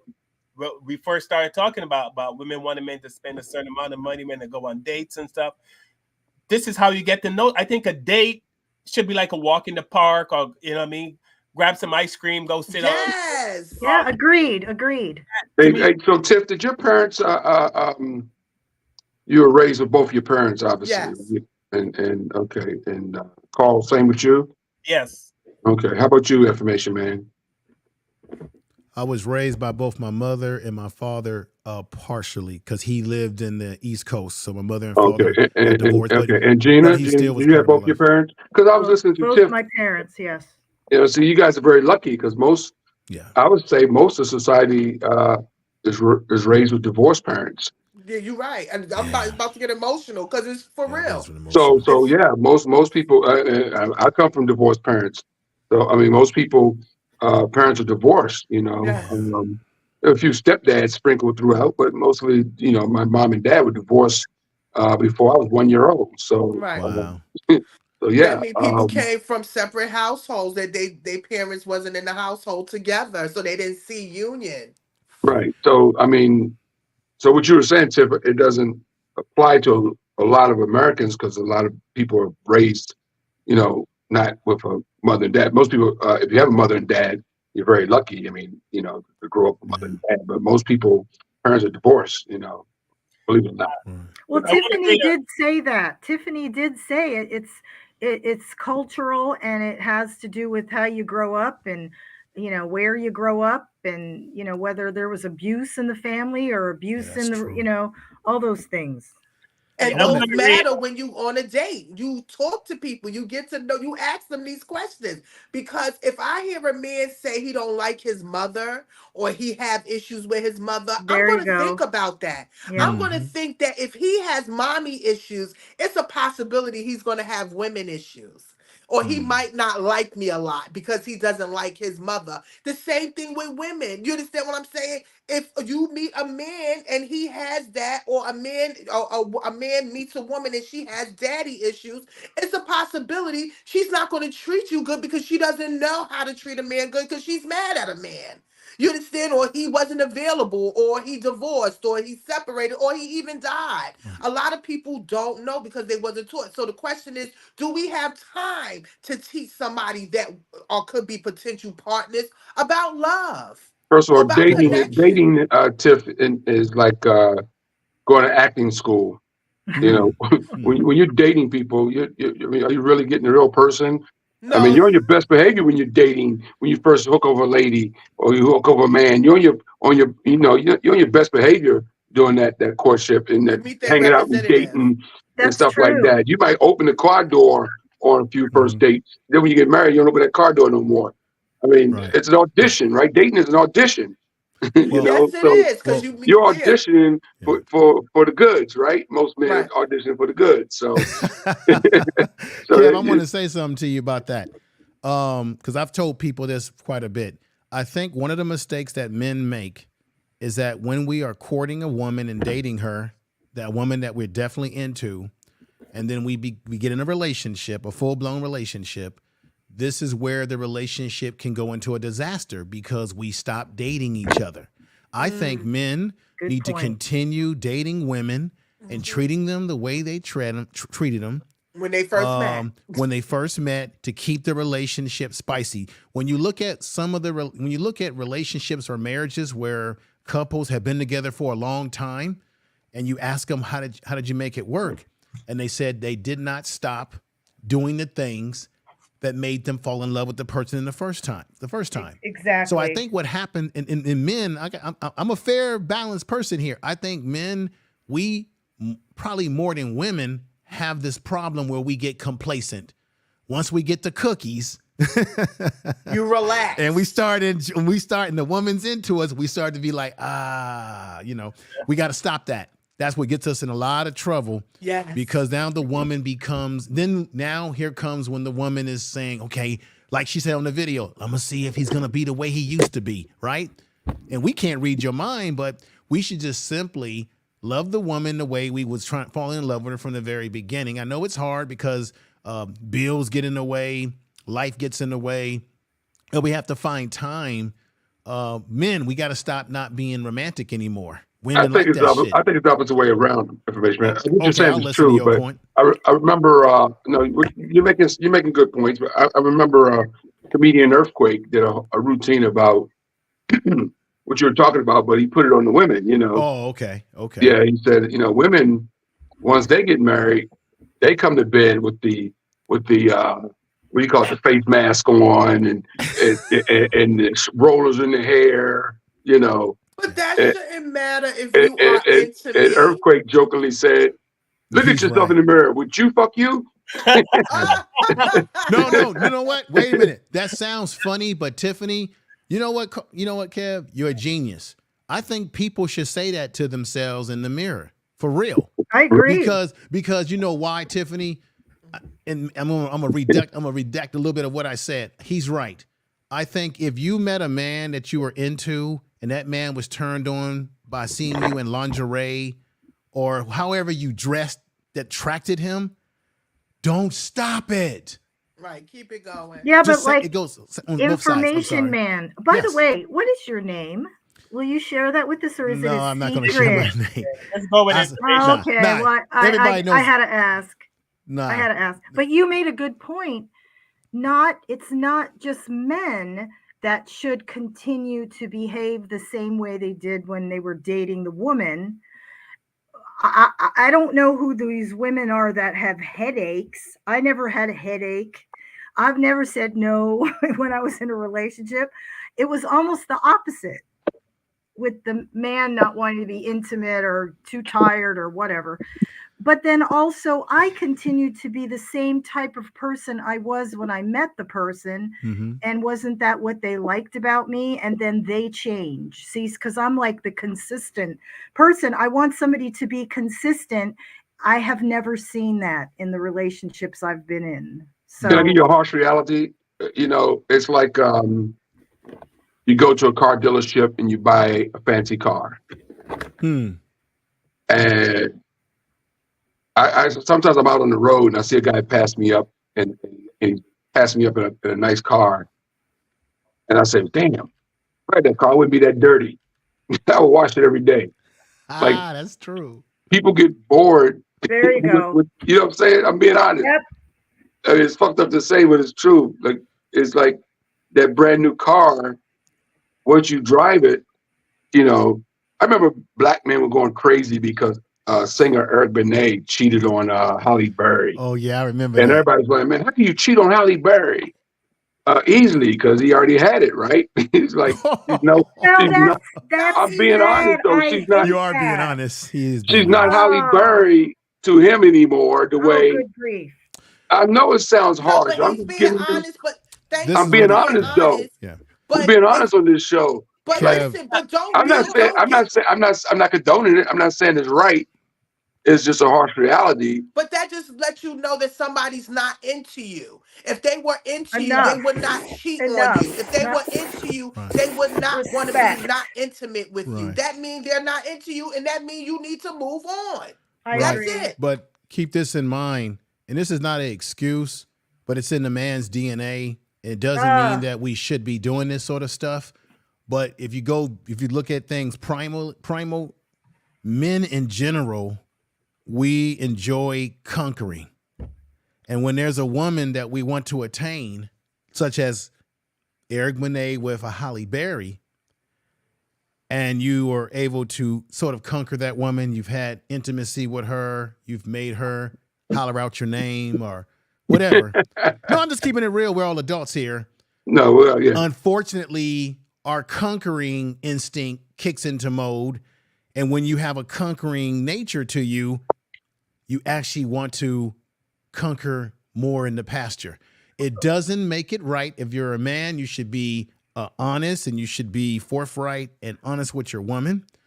But unfortunately, there's some men who allow their conquering mechanisms to kick on and they begin to think with their small head, not their big head, and they begin to act like a whore. I'm just keeping it real. Let me jump in But here. let's not act like women don't have affairs. Women cheat just as much as men. Yeah, do. y'all do. Come on, let's keep it. We're being real on this show. Women cheat just as much as men. You know. Yeah. I know this firsthand. I've been cheated on many times, and it's And I not have cheated on. I understand. so exactly. So women cheat on men also. It ain't just men. It happens a lot in on both sexes. So it's just a Let me jump in on the Halle Berry comment that Kevin made about Eric Benet cheated on Halle Berry and all the men. How can you cheat on Halle Berry? She's so hot. She's so beautiful. Beautiful in public doesn't translate to wonderful personality behind closed doors. That could happen too. That could happen too. I personally know of there's a TV personality she's on TV right now, very beautiful, and I know her husband. We are friends. They're divorced now, sorry, but he said like sexually she just wasn't into it, you know what I mean, in bed, like she just didn't do it for and she wasn't a nice person, and she yelled, cussed her. But on TV, the beauty and the personality she has on TV, you would love her. All the men want her. But nobody knew what she was like behind closed doors. Yeah, because everything that glitter is not gold. Same thing with Halle Berry. Halle Berry could be very hot, but once you get behind closed doors, who knows what the hell she's like? So I don't have a problem with anybody cheating on Halle Berry. No, what you mean? I think, Carl, I think Eric Benet is a whore. Yeah. No, Yeah. we But know that. But that if you're was in a committed relationship, you don't supposed to cheat. That's Yeah, that's period. true. And if you feel like you want to cheat, you ask your wife permission first. Because I'm a true believer. Do not cheat behind your wife's back. If you want to do it, if y'all that close, keep it real. But we see people can't do that. That's not gonna happen. You know that's not gonna go over well. Listen, I know many open If you're relationships. homeless and you live in the box on the street, you can go home. You can tell your wife. You can ask for permission, but if you got a house and a car and you got a couple million in the bank, you're not gonna go home and ask your wife for permission. Listen, you shouldn't be cheating if you can't take care of both. I know Or that. you take care of the women you cheat with. I'm sorry. Don't cheat. You shouldn't cheat. But- Look but- the other way. Everybody knows that. I mean, everybody knows that. If You know? you're in a committed Carl. relationship, you don't supposed to cheat. And I'm not with cheating without permission. Well, Carl, let me say something. What is that? It's You to don't the cheat without permission. permission. That's it. That's period. You don't be cheating. That's wrong. Who asks It's- permission to cheat? That's what To I'm the saying. to It's the not cheating. It's there's- not cheating there- if you give permission. Right. I'm There's- just, you know what I'm there's saying. people But in yeah. open relationships who have an Right. understanding that if you Yes. step out on the relationship, it's under certain conditions. But Right. Carl, I want to say something. I know it's going to be controversial what I'm about to say here. Oh Lord. There was a rumor in Hollywood as it relates to Halle Berry amongst the females in Hollywood that Halle Berry's box wasn't that great, that she wasn't that good in the bed. Now, I'm not saying it to She's say a that's why. I'm pillow just saying that was a rumor. princess. I know y'all heard about that. There Yeah, were she's ladies a that her- were she's a talking about pillow it. princess. Right. So, you know, sometimes, like you said, somebody could be a movie star. They can look good, but maybe behind That's closed because doors, she's so beautiful. they Beautiful. may not be that, you know, Well, it's a known that fact great among men in the that bed. women don't try as hard, right? I mean, beautiful. Well, that's they a good point. They don't feel they have to try as hard in bed because so many men want them. They just feel I just got to lay here and be pretty. because Yeah. psychologically they know that they're desired. Yeah, Right. you're right. Now the Right. ugly That's chick, interesting. right? The ugly chick, she's The you know psychology hanging to onto it. the backboard. You know, she's got. Word. He's got to work harder. Listen, Okay, I good get point, it. good point. And the same thing from women too. I done been with a man and they were gorgeous, and when they got behind the closed doors, they couldn't either last long or they can't Oh do my God. Okay, Tiffany. Ooh. You know, you like, what's going on here? You look good. You supposed to know what you're Oh doing. my God. I'm not saying anything. I'm just gonna stay quiet over here. So hey, so then Tiffany, because you know this has always been the thing about hey, you shouldn't have sex before marriage and all these other things, right? Uh-huh. Wouldn't that warrant one to say, you know what? I need to have a test of I gotta test the cookies That's in to between find the out whether everything gonna be all fine in that department before we can go further, right? Well, these days, that's a good indication. Yeah. Yeah, but that's in between the dating. You'll start Right, figuring once right, you get cool and close and you ask questions and you talk and stuff, you can be able to figure out, you know, you might brush up on me, I might brush up on you. That's in between the dating. That's why the dating should Brush be up fun. on me. Yeah, brush we up go on to a me. club. I want to read a comment from Charles Irby from YouTube. He said something that I kind of understand what he's saying, but I never agree with this kind of statement. So Charles, if you're still listening, if I'm misreading what you're saying, please correct me. But he said, if you fail at life picking a productive suitable man, that's your failure. He says, both my sisters have been married for 15 years. They allowed me to vet these men. Then it goes on to say, if the men in your family aren't vetting these men, stop complaining about men women choose. I mean, a man can be great for 10 years and then all of a sudden he goes off the rails. So you can vet all you want. So I don't think it's right to blame women if a man goes sideways, you know, saying the men need to be vetted because So he's talking about family, like your family members meeting Yeah. the man. Yeah.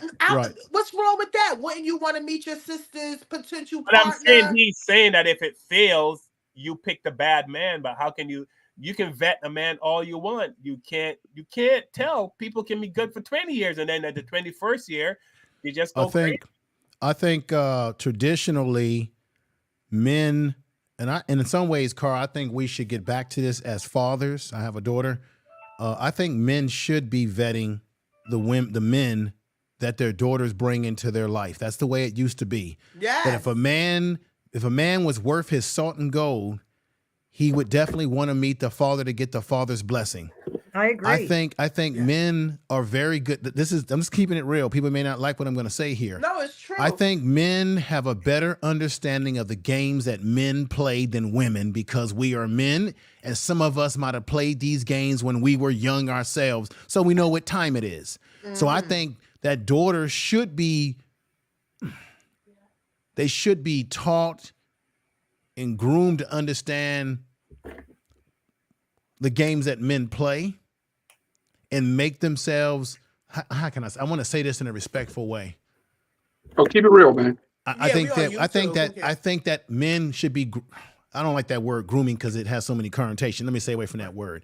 I think fathers should be preparing their daughters to be wives and not girlfriends, to be women of virtue, women of standards, right? And we shouldn't allow men to take the hands of our daughters who do not live up to that themselves, right? Because I think, men, like I said, men, we can figure out the bullshit. I'm gonna look at a guy and I'm gonna say, what's your intentions? Because if your intentions is to be a playboy with my daughter, then I'm gonna tell you right now, I got a friend in that, and I got a little friend over here. It's called a Swift and Weston. It's called a Swift and Weston. It's called a 45 caliber. No, I'm serious.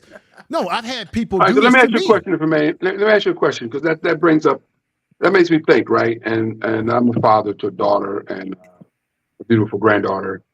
But let me figure this out now. So we all worry about our daughters, you know, Meeting guys like us. meeting guys. Is it meeting guys like us, or just meeting guys? Because meeting predators. I'm gonna be real. Predators. I was, you know, I wouldn't say I was a player, but I had a lot of girls in my life, right? I've been around a few blocks, right? Right. So you know the game. You know the game. I know the game, but I can't protect.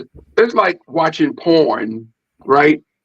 If you watch porn and you enjoy the porn, all those women you watching have dads. That's true. You know what I'm saying? It's true. So they have dads, right? So we can't be hypocrites. We can't watch porn and then be mad Well, that's a good point.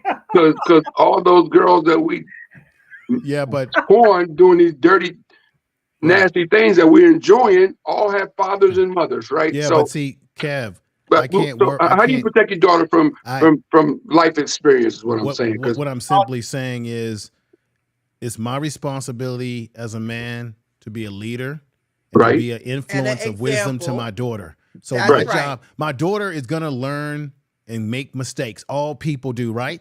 Right. But I would be derelict in my responsibility as a father not to impart wisdom on her as to these are what you might encounter in some men.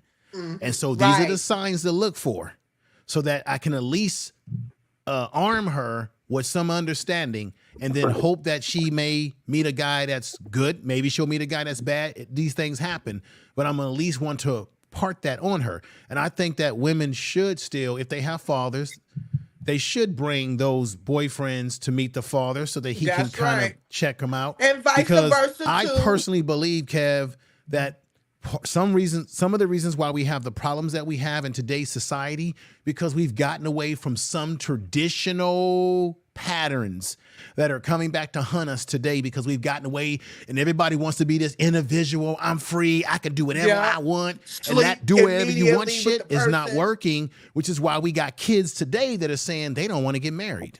Hey, my daughter was terrified. My daughter was terrified. My daughter was terrified to bring her boyfriends home to meet me. Excellent. Terrified. I think that's excellent. Actually, terrified to death to bring any boy she was dating in school around me. That is the honest God truth. She was like, "No, Dad, no," because she knew me. She knew I was going to do exactly what we're talking. I was going to vet him. You know, I was going to check him out. I would look him in his eyes. You know, remember the scene Bad Boys with Martin Lawrence when he opens the door. That's one of the best scenes, man. When Martin opens that door, because the guy's there to take his daughter out. And that's the same thing for women too. You know, when I have my nephew, and I let my nephew know quick fast, you know, you be with a woman that loves her dad and she's going to be nice to you. Do not let no woman a young girl hit you, abuse you, because that's another thing. They be hitting and abusing each other, and that's an issue, and think that's love. That's not love. And we have to start with our children and being a proper example, or even if their mother or father wasn't there, or they wasn't, we have to communicate with them. People don't understand. We need to have more communication skills amongst each other, period. Just period. Well, it doesn't that go back to the beginning when we first started, before I jumped on, when we were talking about whether somebody has money or no money or skills or no or job or homeless or whatever. Right. Don't we go back to who our fathers would approve of or our parents would approve of? Mhm. You know, that's the reality. You know, so there's some balance there. I mean, that's kind of old fashioned of me to say, but then isn't that what we're talking about? Even the information man is saying that, you know, he wants to vet the person, or the family should vet the person that your daughter's dating. I mean, so therein lies the truth. Well, I don't have daughters. I have 2 sons, but I have, female friends that I talk to, and I remember one female friend in particular. She was dating this guy, and she over a year she never been to his house. He claimed his house is always messy because he has a messy roommate.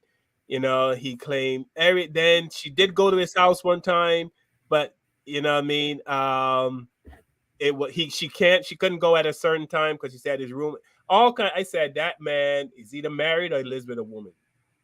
But she's like, no, I don't believe it. But of course, long story short, he did live with a woman. His wife worked the second shift. Mm-hmm. So that's why he couldn't bring her. But when he did decide to bring her, he brought her in the evening because his wife was working 3 to 11. So, between 3 and 11, he could bring her there. And that's too much. But I'm saying, educate your daughters as to the tricks men, yes. If it doesn't seem right, then question it. Don't believe it. Right. I always say this, and this is not going to look good for men. Women cannot believe the lies that men would tell them. The lies that men tell. People will do anything to have a relationship or keep a relationship. Cannot believe. I had a friend that faked a heart attack. He had a heart condition. Oh my God. To try to get a girl to have, and she did. Oh, for God's sakes. What the heck was that for? He faked. This was back in the 80s, 90s, but he pretended like he was having some heart condition. He didn't have long to live, and he got her sympathy, and eventually, oh my God, you know what I mean? So that just shows men will go to no end. So I'm basically saying, if you have a daughter, tell them the truth about. Yeah, communicate with them. Tell them. Yeah. I think I wanted to say something too. Tiffany and Flora, both of you grew up with your fathers in your household. Both of you. Oh, ladies? yes. Ladies? I'm a daddy's girl. I was okay. Yeah. What I find from my parents. Okay, what I find in my experience is that it seems like women who grew up in households where they had a good father image tend to be more stable in the way they look at relationships, or they tend to be a little bit better emotionally in their relationships. Even when the relationship doesn't go well, they tend to still have a better outlook about men, because the first man that you fall in love with and know is your father. The first woman that a man falls in love with as a boy, in a mothering, fathery way, of course, don't get me wrong, is your mother, because your parents become the first gods that you know when you're born, right? So they always say you can tell a man how a man may treat you by the way he treats and talks about his mother, right? That's right. And vice versa. But I just find that women who have had dysfunctional experiences with men, whether it be their fathers or uncles, sometimes they have issues when they get with a man. Check this out. When they're dealing with a man who's direct, masculine, focused, and they may see that man as, ooh, he's aggressive. He might abuse me the way my father abused me.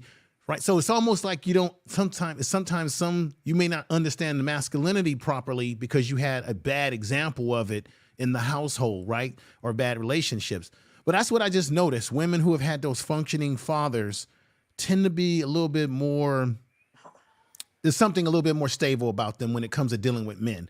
In general, I'm just generalizing because I know there's always exceptions to the rules. Because when I hear you talk, both of you sound like you had a father in your household. Yes. Definitely. Yeah. Yes, but here's something I read years ago and it blew my mind. It was an Ann Landers article, and I don't really read Ann Landers. And she said, and I always thought that women emulated their dad and always wanted to find a man like their father. She said women look for men like their mothers. And I was like, it was like a light bulb went on because that was true for me. And I realized that the men that I've been attracted to were very much like my mother. And to this day, that scares me. So that That's was like deep. a revelation. So it blew my mind. To this day, it stands to reason. So now I got to change my choices. Yeah, and that comes with experience. It comes with experience. A lot of people don't understand. You have to go through the craziness to be able to start to say, you know what, not gonna deal with this. I will deal with this. Absolutely. You understand? You have to balance it out. But yes, that's why I had a big thing with Carl with the title because I had a dad, and I love my father. My father loved me. He loved my mother through the ups, and I saw them go through ups and downs, literally in front of my face. But I never saw my mother demasculate my father. I never saw her disrespect him in front of people. You understand? I saw a certain respect, and I have to respect that. So I have to say, I love men. I love black men, and that's the only thing that I will want in my life. And I know how to treat one. But you know what every man would say to me? I'm not ready for you yet.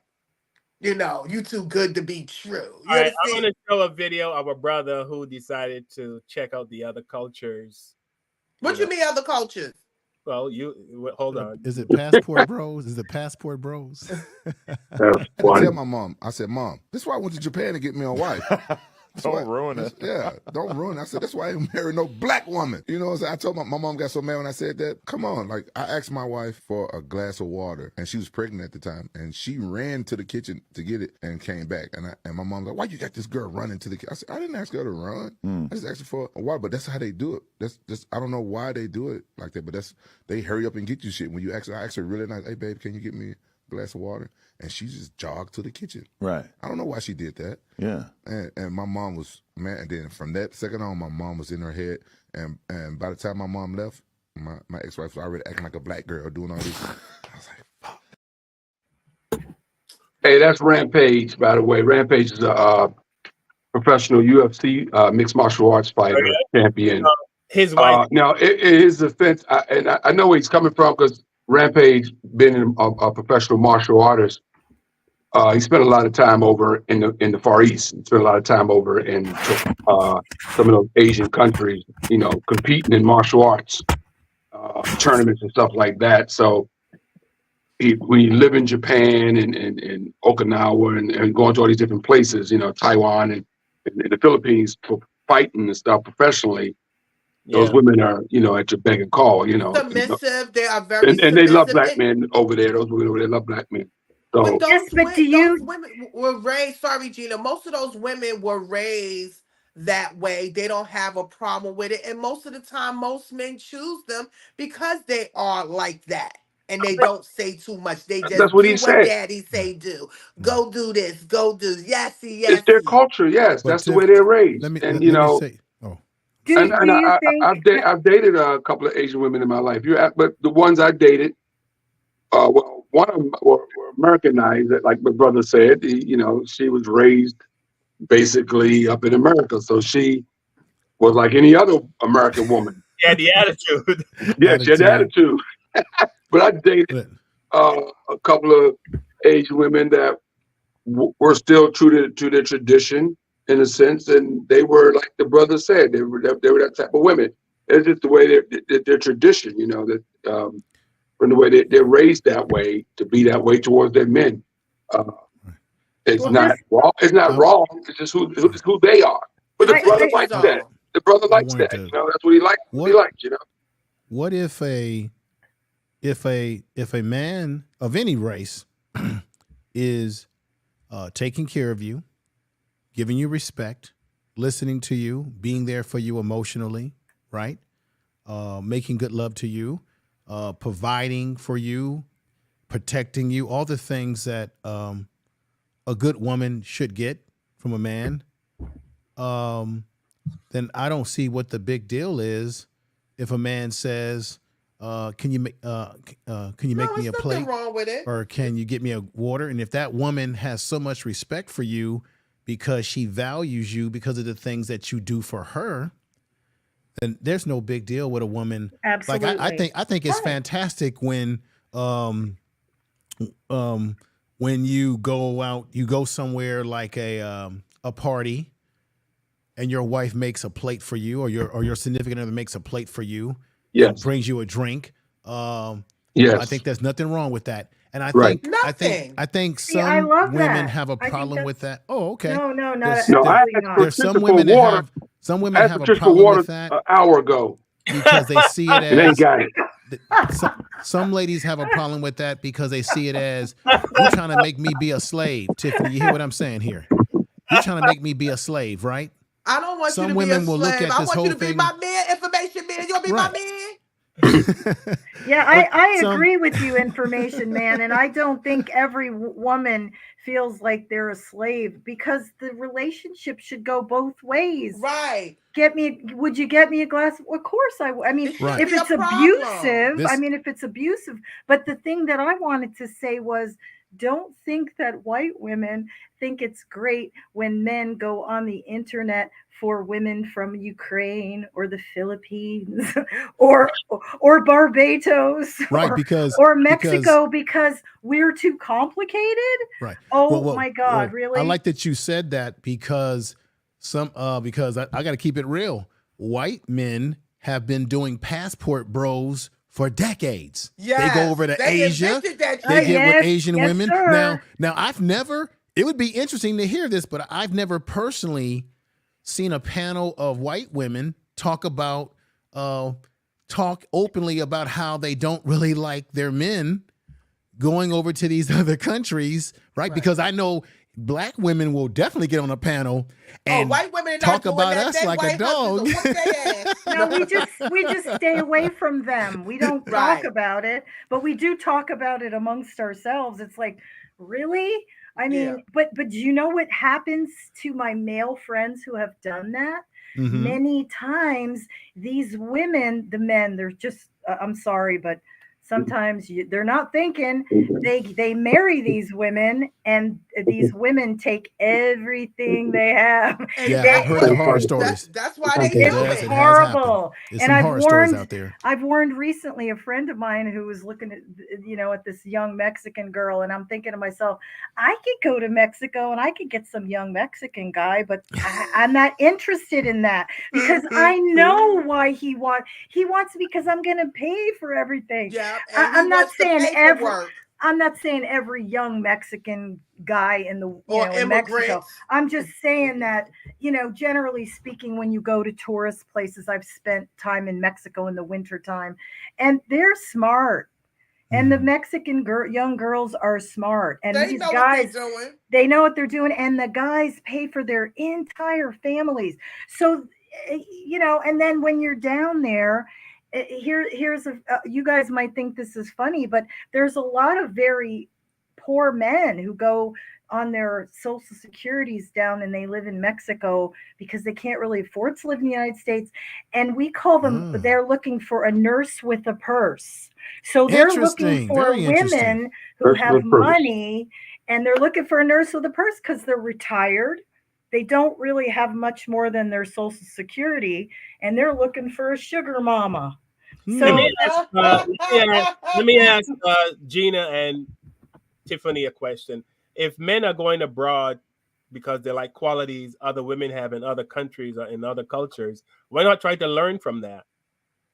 how we can't change and become I'm not saying like everything. I'm not- someone in no, no, another culture. They can get ahead. No, They no, can no. get ahead. I'm not saying change your entire, but learn something. Learn I there's, don't need to there's learn nothing, some things you can take from that. I mean, there's nothing you can learn from other cultures. When a man is going to another culture for a young woman from the Philippines or Mexico, and we're 60, and we can't learn that because No, you can't compete with. they You can't want compete to with that. mold these women. You can't compete. You cannot compete with that. You're absolutely right, compete with Gina. that. You can't compete I with don't it. even know why Carl even brought that up because we have too much baggage. Because I am saying there's something like the guy was saying how he asked the woman for a glass of water and she jogged to the kitchen. Oh, honey, if you, Carl, if Hold you on, and I were let me dating, let me finish, Gina. Let me finish.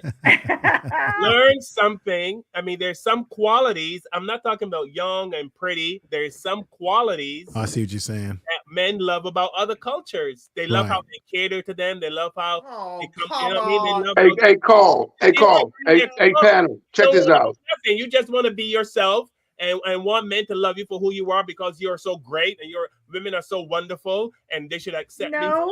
Yeah, that's what I'm seeing. Not at all. You have no idea. If I was dating somebody, do you know I grew up with an Italian family and my dad never got off the couch. And we have 2 women here who are single, right? I love being single. It was by choice. I know you're not throwing no shade. Are you throwing shade? Carl. Yes, I'm throwing the whole tent. You and I have had conversations, Carl. You just had a divorce, Carl. I just added a whole tent because I'm saying you can learn from other cultures. If men are going overseas because they like the culture of these women, try to learn something. Women are women. I hear what you're saying. Would you agree or disagree? I have to say this. I absolutely agree that there's things that can be learned. Respectful to what the brother is saying. Learn stuff from, there is a reason why men are going across seas. And I think it's not about saying, we know that the women are younger that they're going for, but it's not about that. It's about what is it that those women are doing. They're passive. Well, men are attracted to that. Those men. But you can't. What qualities? It's and it goes back to what I said earlier to you, Tiffany and Gina, that if a man is doing what he is supposed to be doing, and he's upright and outstanding, then why shouldn't you? And I know people don't want to hear this. Why shouldn't you not cater to your man? I totally cater to my man, but here's the thing: I'm the way I am. Because of the men that I've had in my life, I've had to overcome so much, because they aren't what you were describing. I would bring the man the water. I would cook for them. I had married somebody who had children. I was there for that. I was supportive. He was supportive. But the problem is there wasn't good communication. And among other things. So each relationship, and there weren't that many, I had to get stronger and stronger and start over again. I don't know, why is it the men don't have to start over? But anyway, and it made me stronger and stronger. So it made me this person that I am. Believe me, I would love to start over a good relationship. I had to start over, like financially, house, whatever. I won't ever move in with a man again. This is what let me break down the evolution of how men evolve themselves. So in general, when women are young, they tend to be more attracted to the guys that make them wet between the legs. So it's usually the guys that are very masculine, the guys that are tall, 6 feet tall, all these requirements that you sometimes have. And then you got the so-called nice guy, the nerd. He's the guy who's going somewhere in life. He reads books. He's going to go to college. He's building himself up. He may not look all cool in high school, but then he begins to go to the gym. He begins to mature into his body. He begins to blossom as he grows in age and he grows in his career, in his wallet. While sometimes some women spend their most formative years when they're youthful, running around with the Pookies and Ray Rays. I got to keep it real. Messing around with the Pookies and Ray Rays. And the Pookies and Ray Rays, all they're going to do is pump and dump you. You're going to have fun with them. You're going to ride the carousel. You're going to have all this great excitement with them because they're cool, but they're not marriage material. They're not going to be fathers. That's why when they pregnate you, they're not there for the child. They're just there for the good time. And then when those kind of men run through you and you've had your fun with them in your most youthful, fertile years, and now you start to age a little bit, get a little bit older, you don't look the same as you did when you were much, much younger. Now all of a sudden, the nerdy little nice guy that you overlooked, that you didn't focus on, he's blossomed now. He's looking good. He's got a good wallet. He's living good. He's got a career. Because most men in general, we have to build ourselves up, right? And then that's when you start chasing after those guys who you wasn't checking for in your younger years. Now you're looking for him and he's looking at you like, you've got no value to me. You're older now. You're chasing me now. This guy now has the pick of the litter of younger women. He gets to go to he gets to go to the Philippines or Mexico no, you've got or some China. men who don't even have to go to the Philippines to get their pick of the litter of young ladies here in America. Because true. Some of you, I don't want to stereotype, but some older women have overlooked the guys that you said were too damn nice. And now you want them. But when you want those nice guys, when they have now built themselves up and you're like, man, he looking good. I don't remember him looking that good in high school. By the time you chase after him, ladies, he don't want you. You have no more value in his mind. I hate to say that. I hate to say it. No, but there's a ring of truth to it. True. I agree. Agreed. That sounds like a good segue to end the show, Carl. So I'm about to get off, though. I'm about to get off. I didn't blow up the spot Information here. man. Yeah. Before you roll out, bro, I want to say last time I saw you was early January, man, and since then we lost Joe Madison. So yeah, I'm a little. I'm gonna tell you what's been bothering me about it, though. They've been playing the replays of his shows. Yes. And for some reason, I can't listen to it because I keep thinking about the man and wishing that he was here to give us more commentary as to about what's going on and here for his family. And oh my God, I'm the same way, dude. I haven't been able to tune in and listen to him because they're still playing his. They're still playing his movie. They're still playing his shows every morning from 6 to 10 p.m. And I have not been able to really tune in. I did listen the other day for like 5 minutes. I turned it off. I can't hear his voice, man, because I know I'm kind of mad at myself too because he came into my community a couple of years back. And I wasn't able to go and meet him. And I've been wanting to meet him in person for years. So I kind of regret never taking advantage of opportunities to meet him when he's come in my town.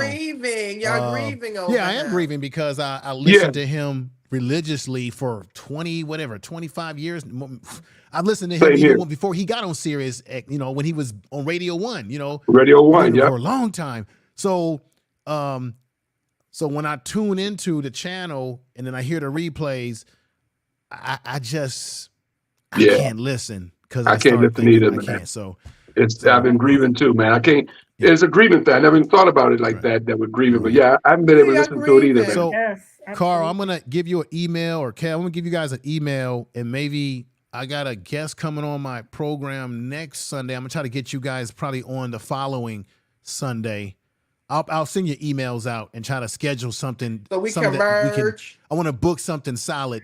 Yeah, we can even merge the programs, but I want to book make sure I book it solid and find out what the topics are that you guys are going to be talking about. But I'm going to get off. This has been great, much needed conversation. Thank you for coming in, man. Appreciate your perspective, man. Thank you. Great to see you, I love you, boo. I have a great night, everybody. Take care, man. All right. I'm going to go too. Thanks, guys. I love you. Gina, love you. Good talking to you, Gina. I'll see you on Facebook. Take care. Absolutely. You too, Kev. Take care. Now I have to figure out how to get off this thing. Just press the X. I don't have one. Oh, it's at the bottom. It says leave. Okay. All right. All right. Yeah, man. Are we good? Are we still friends? Yeah, we still friends, but I need to say a couple of things about dating before we get off so people can just... Okay, so again, we talked about relationships, and this is something that I wrote down that we should do as people, especially with dating. First of all, go out on a date. Do that. We need to start dating one another again, getting to know one another. Definitely we want to check on people's mental illness because you don't want to sleep with a crazy person, okay? We look at their appearance, how they look, because you can also tell if something is wrong with somebody when they come and pick you up, okay? So we look at those things and recognize red flags so we don't make these same mistakes, okay? Communication. I tell a lot of people, if you cannot communicate with a partner or whoever you're with, that means it's not going to work. So if you don't have communication or the person is not willing to communicate, please move on. Also, social skills. You have to have social skills outside and inside, okay? If you cannot communicate inside, I can't even imagine what you can't do on the outside, because I don't want you to act like make a mistake and want to slap my ass one day in the street, okay? Also your feelings and emotions. You want to be with somebody that have empathy and sympathy of others, or they think about how you feel. You know, that is a major thing because everybody want intimacy. You saw my sister talk today about intimacy. People just want that love, that connection, men and women. Yes, men want their women to get them some water or feed them or give them a massage. It's nothing wrong with that. It's nothing wrong with being submissive to your man. You understand? And especially if he's that man that you don't have a problem with being submissive to. Because I'm not being submissive to no sucker. Okay? All right. Damn, Tiff. Appreciation. We have to learn how to appreciate one another. That's the main thing in a relationship. You do not appreciate your man or you don't appreciate your woman or even let them know. Like Carl said, we have to communicate. Men are very simple. Sorry, booze. Y'all just have to tell y'all, and if y'all don't figure it out, that's on you. But communicate, talk to your man. You know, he's very simple. Okay, stability and financial. Listen, you don't just go into a relationship and be like, listen, you need to have money or I want this money. No, that goes later on. You understand? If you cannot take somebody out or you don't have the money, please don't ask nobody out on a date. You understand? If you don't have a lot of money, you can always take somebody on a walk. You understand? It's always different things, but that's not the first thing. But also, you don't want somebody that don't have no money either, or they can't take care of each other. So I feel that both partners should be able to work and take care of themselves. It shouldn't be nothing wrong with that. Boundaries and red flags. A lot of people don't understand you have to have boundaries. If you feel a certain type of way or you are uncomfortable with something, you have to tell your partner. Don't just cross a boundary or do something and not think that it's not going to affect them or hurt them. Red flags. People should understand what red flags is. When you see something that makes you uncomfortable or don't sit right with your spirit, male or female, please, you have to voice your opinion. And once you do all of this and you go through your dating and you get to know your person and you say, you know what, I want to be with you forever. I think that people should do premarital counseling. Talk, communicate, see what y'all want in the future. What are y'all looking for? If y'all going to do children, you're going to do this, or you're not going to have children. Y'all have to do these main things, and it could work out for you. You understand? So those are just my little tips, you know, of relationships. And you know, when you are in love with somebody or you are into somebody, nothing matters. So that's just my tips. All right, thanks, Tiffany. Kevin, anything you want to share that you learned on today's show? Yeah, I learned that Tiffany's sister sounds like Fantasia. Yes, she do. Oh, my sister gotta get a man or something. She need a man. She needs something. Get a singing career going or something. I learned that this is a 1 hour show, but when Tiff gives her speech on relationship, it turns to a 3 hour show. I'm just teasing, Tiff. This is going down in history. It's going down in history. Yeah. No, I learned that that relationships are a complicated thing and always will be. This show is not going to change anything. The divorce rate in America will still be high. And there's a reason for that, because we haven't learned to listen to each other, you know. And I think when you find your soulmate, though, and everybody has a soulmate, I think the key is just finding that soulmate. And once you find that soulmate, if you're lucky enough to find it, everything, you know, fits, you know, like a glove, you know, fits like a glove, you know. But that's when you got it. But that's the key, is finding that person, if it's out there, that soulmate, if it's out there. And that's not going to happen for everybody, you know. So, you know, it's like everybody's not going to hit the lottery, right? But somebody's going to hit it. Somebody's going to win a couple of $1 million, but it won't be everybody. It's the same thing with relationships. Everything is just not going to always work. So it was a great show. Good topic. Yeah, I enjoyed it.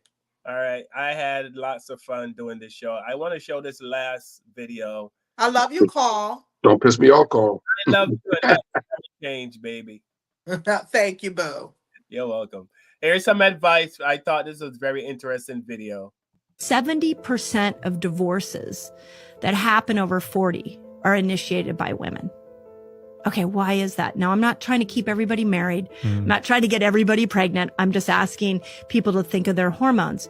Well, as she loses these hormones, there are so many brain changes that are happening. And because she doesn't understand herself, she thinks it's your problem. She thinks it's her teenage kid's problems. She thinks it's her aging parents' problem. She thinks it's work's problem. She doesn't go, oh, okay, wait, I've got some neurochemical changes going on in my brain that I need to make sure that my lifestyle supports. And she doesn't, since that conversation isn't open, she turns on everybody else. For years, I had so many women that came into my clinic and they said, whatever you do, please help me stay out of my doctor's office. And I was like, why? Because they don't understand me. And when they don't understand me, all they do is give me an antidepressant. And I feel so lost in what I'm supposed to do to help my own brain health, help my own body health. And we start dishing out supplements and prescriptions when there's a lifestyle that women are working against. All right. I hope you all learned something from that video.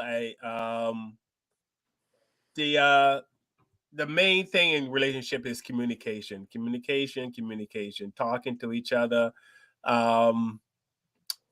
When I was married, I used to check in, what I call check in every year. I would say, how am I doing? Anything you like that I'm doing? Anything you don't like? That was my thing. Some people have different things. Some people have date night. My thing is to lump everyone into like say all women do this and all men do that. It's wrong. It's absolutely wrong because we're all different. We're all very different. Things like a lot of women say every man likes a woman who can cook and who can clean and who can take care of it. I don't care about none of that. Me as the man, I don't care about that. I clean my own house. I cook my own food. I wash my own clothes. I iron my own clothes. I look at Kevin's face. You're self-sufficient. I don't think that's not what is important to me in a relationship. Is the person fun? Are they cool to be around? Are they right? I don't need no drama. No, I don't need none of that. So, if a woman looked at me and said, "Oh, I'm going to cook for him. I'm going to clean for him. I'm going to do all this for him," you are not me. I don't care about that. That's not something that I'm attracted to, Right. in a woman. So know what the person you're with likes and do that. That's what I always say. If I'm with Tiffany, I'll try to figure out what Tiffany likes. Do that. If I'm with Kevin and I say, I like expensive cars, Carl. That's fine. That's fine. Then I'll work my ass off to get Kevin that expensive car. Tiffany like expensive Caribbean restaurants. Yeah, the $100 fish. Yeah, exactly. So know what the person you're with likes and do that. Don't ever say, "Oh, all men like this, all women like that." Everybody's different. Everybody is different. Everyone is different. And I know I said earlier that all women keep a tally, but I know all women don't keep a tally. But it's a large majority of women that I've seen from watching those shows on TV where they seem to have a list. But I'm not a woman, so I think Charlene said that men keep tallies too. So I've never dated a guy, so I'm sure men, some men do, not you, but some men do, right? But men probably keep tallies and say, and that's not the kind of person. If I do something for you, I do it for you. I do it because I want to, and I'm done. Kindness of your heart. I don't. Yeah, it's not in my. I don't keep a tally of it, but apparently there are people out there that do that. So all I can say is find out what the person you're with likes and do that. That's my advice. And oh, by the way, Patricia bought me my drink while we were I know. doing the show. 2 hours. I had to use my Ike Turner voice to get it, but it got it. Oh, stop! I want to thank everyone for watching today's show. Please like, share, subscribe. We need to get our numbers up as with any podcast. We want to get the word out. Nicole Coates, thank you for coming on. Norma Staley, thank you for your input. Gina, thank you for coming on. Charlene, thank you. G Car, thank you. Donna, thank you so much. Who's Slime Queens from Queens? I don't know who that Well, is. thank her anyway. Thank you. And Miss Thank you for joining the Miss show. Sharif, All the people that Sharif. commented. There are a lot more people watching, but of course, not everyone is comfortable commenting because we're on YouTube, we're on Facebook, we're on Twitch, and we're on Twitter. Well, we're on X. Information Man, thank you so much, brother. You did a lot for our show. We truly appreciate you. Thank you so much for joining the show today. You know you're welcome anytime. And anyone that wants to join the show, we'll put the link in the chat, and you can jump on anytime. I love you too, Miss Sharif. She's on the YouTube. Thank you for tuning in. Yeah. Oh yeah. So thank you. Like I said, like, share, subscribe. And apparently people love the 70s music. So today we're gonna go out to another 70s. And we don't own the rights to this music. It's just educational purposes and having fun. That is correct. We do not own the rights to this song, but please enjoy. And right after this will be our theme song, and we will be out, and we will see you next Sunday. We love you. We love you. We truly appreciate you. I know this is supposed to be an hour show, but it never works. That relationship thing was deep. It was. And all right. Sexy baby, good loving daddy. Ooh, let me be your rocking chair. Just rock me way from here. Let's get it on. Come to me, baby. Ooh, let me be your rocking chair. Just rock me way from here. Let your arms shelter me from all hurt and pain. Light my heart with your everlasting flame.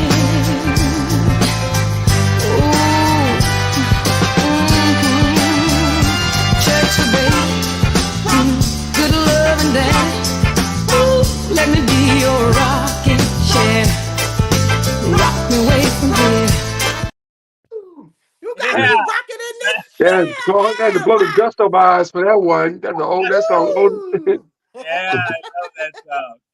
All right, people. We'll see you guys next Sunday. Thanks again for Yeah, joining. next Sunday. Peace and love, everybody. All right.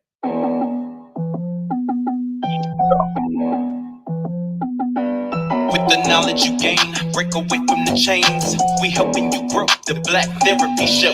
You be in a safe space, dealing with the black trauma. We unpacking and inspecting all our baggage and drama. Cause we gotta unite, no more killing each other. It's time to see a new future for my sisters and brothers. You know with Kevin, Carl, and Tiffany, you'll have an epiphany. We'll give you everything you need to handle the enemy. We're giving you empathy, we gon' challenge you mentally. The right conversation so you grow exponentially. We built your penitentiaries, we built all the schools. Gave us brainwashed education, just making us fools. Hatred was what we got in exchange for love. No more manipulation from my God up above. No, it's Carl, Kevin, and Tiffany. Now welcome to the Black Therapy Show. Let's go. Let's go. Happy birthday to my niece. Happy birthday. Happy Great. birthday, niece. Sadine. In New York. Yeah, she's in Georgia. She's in Augusta. Happy birthday. Love you. Mwah. All right.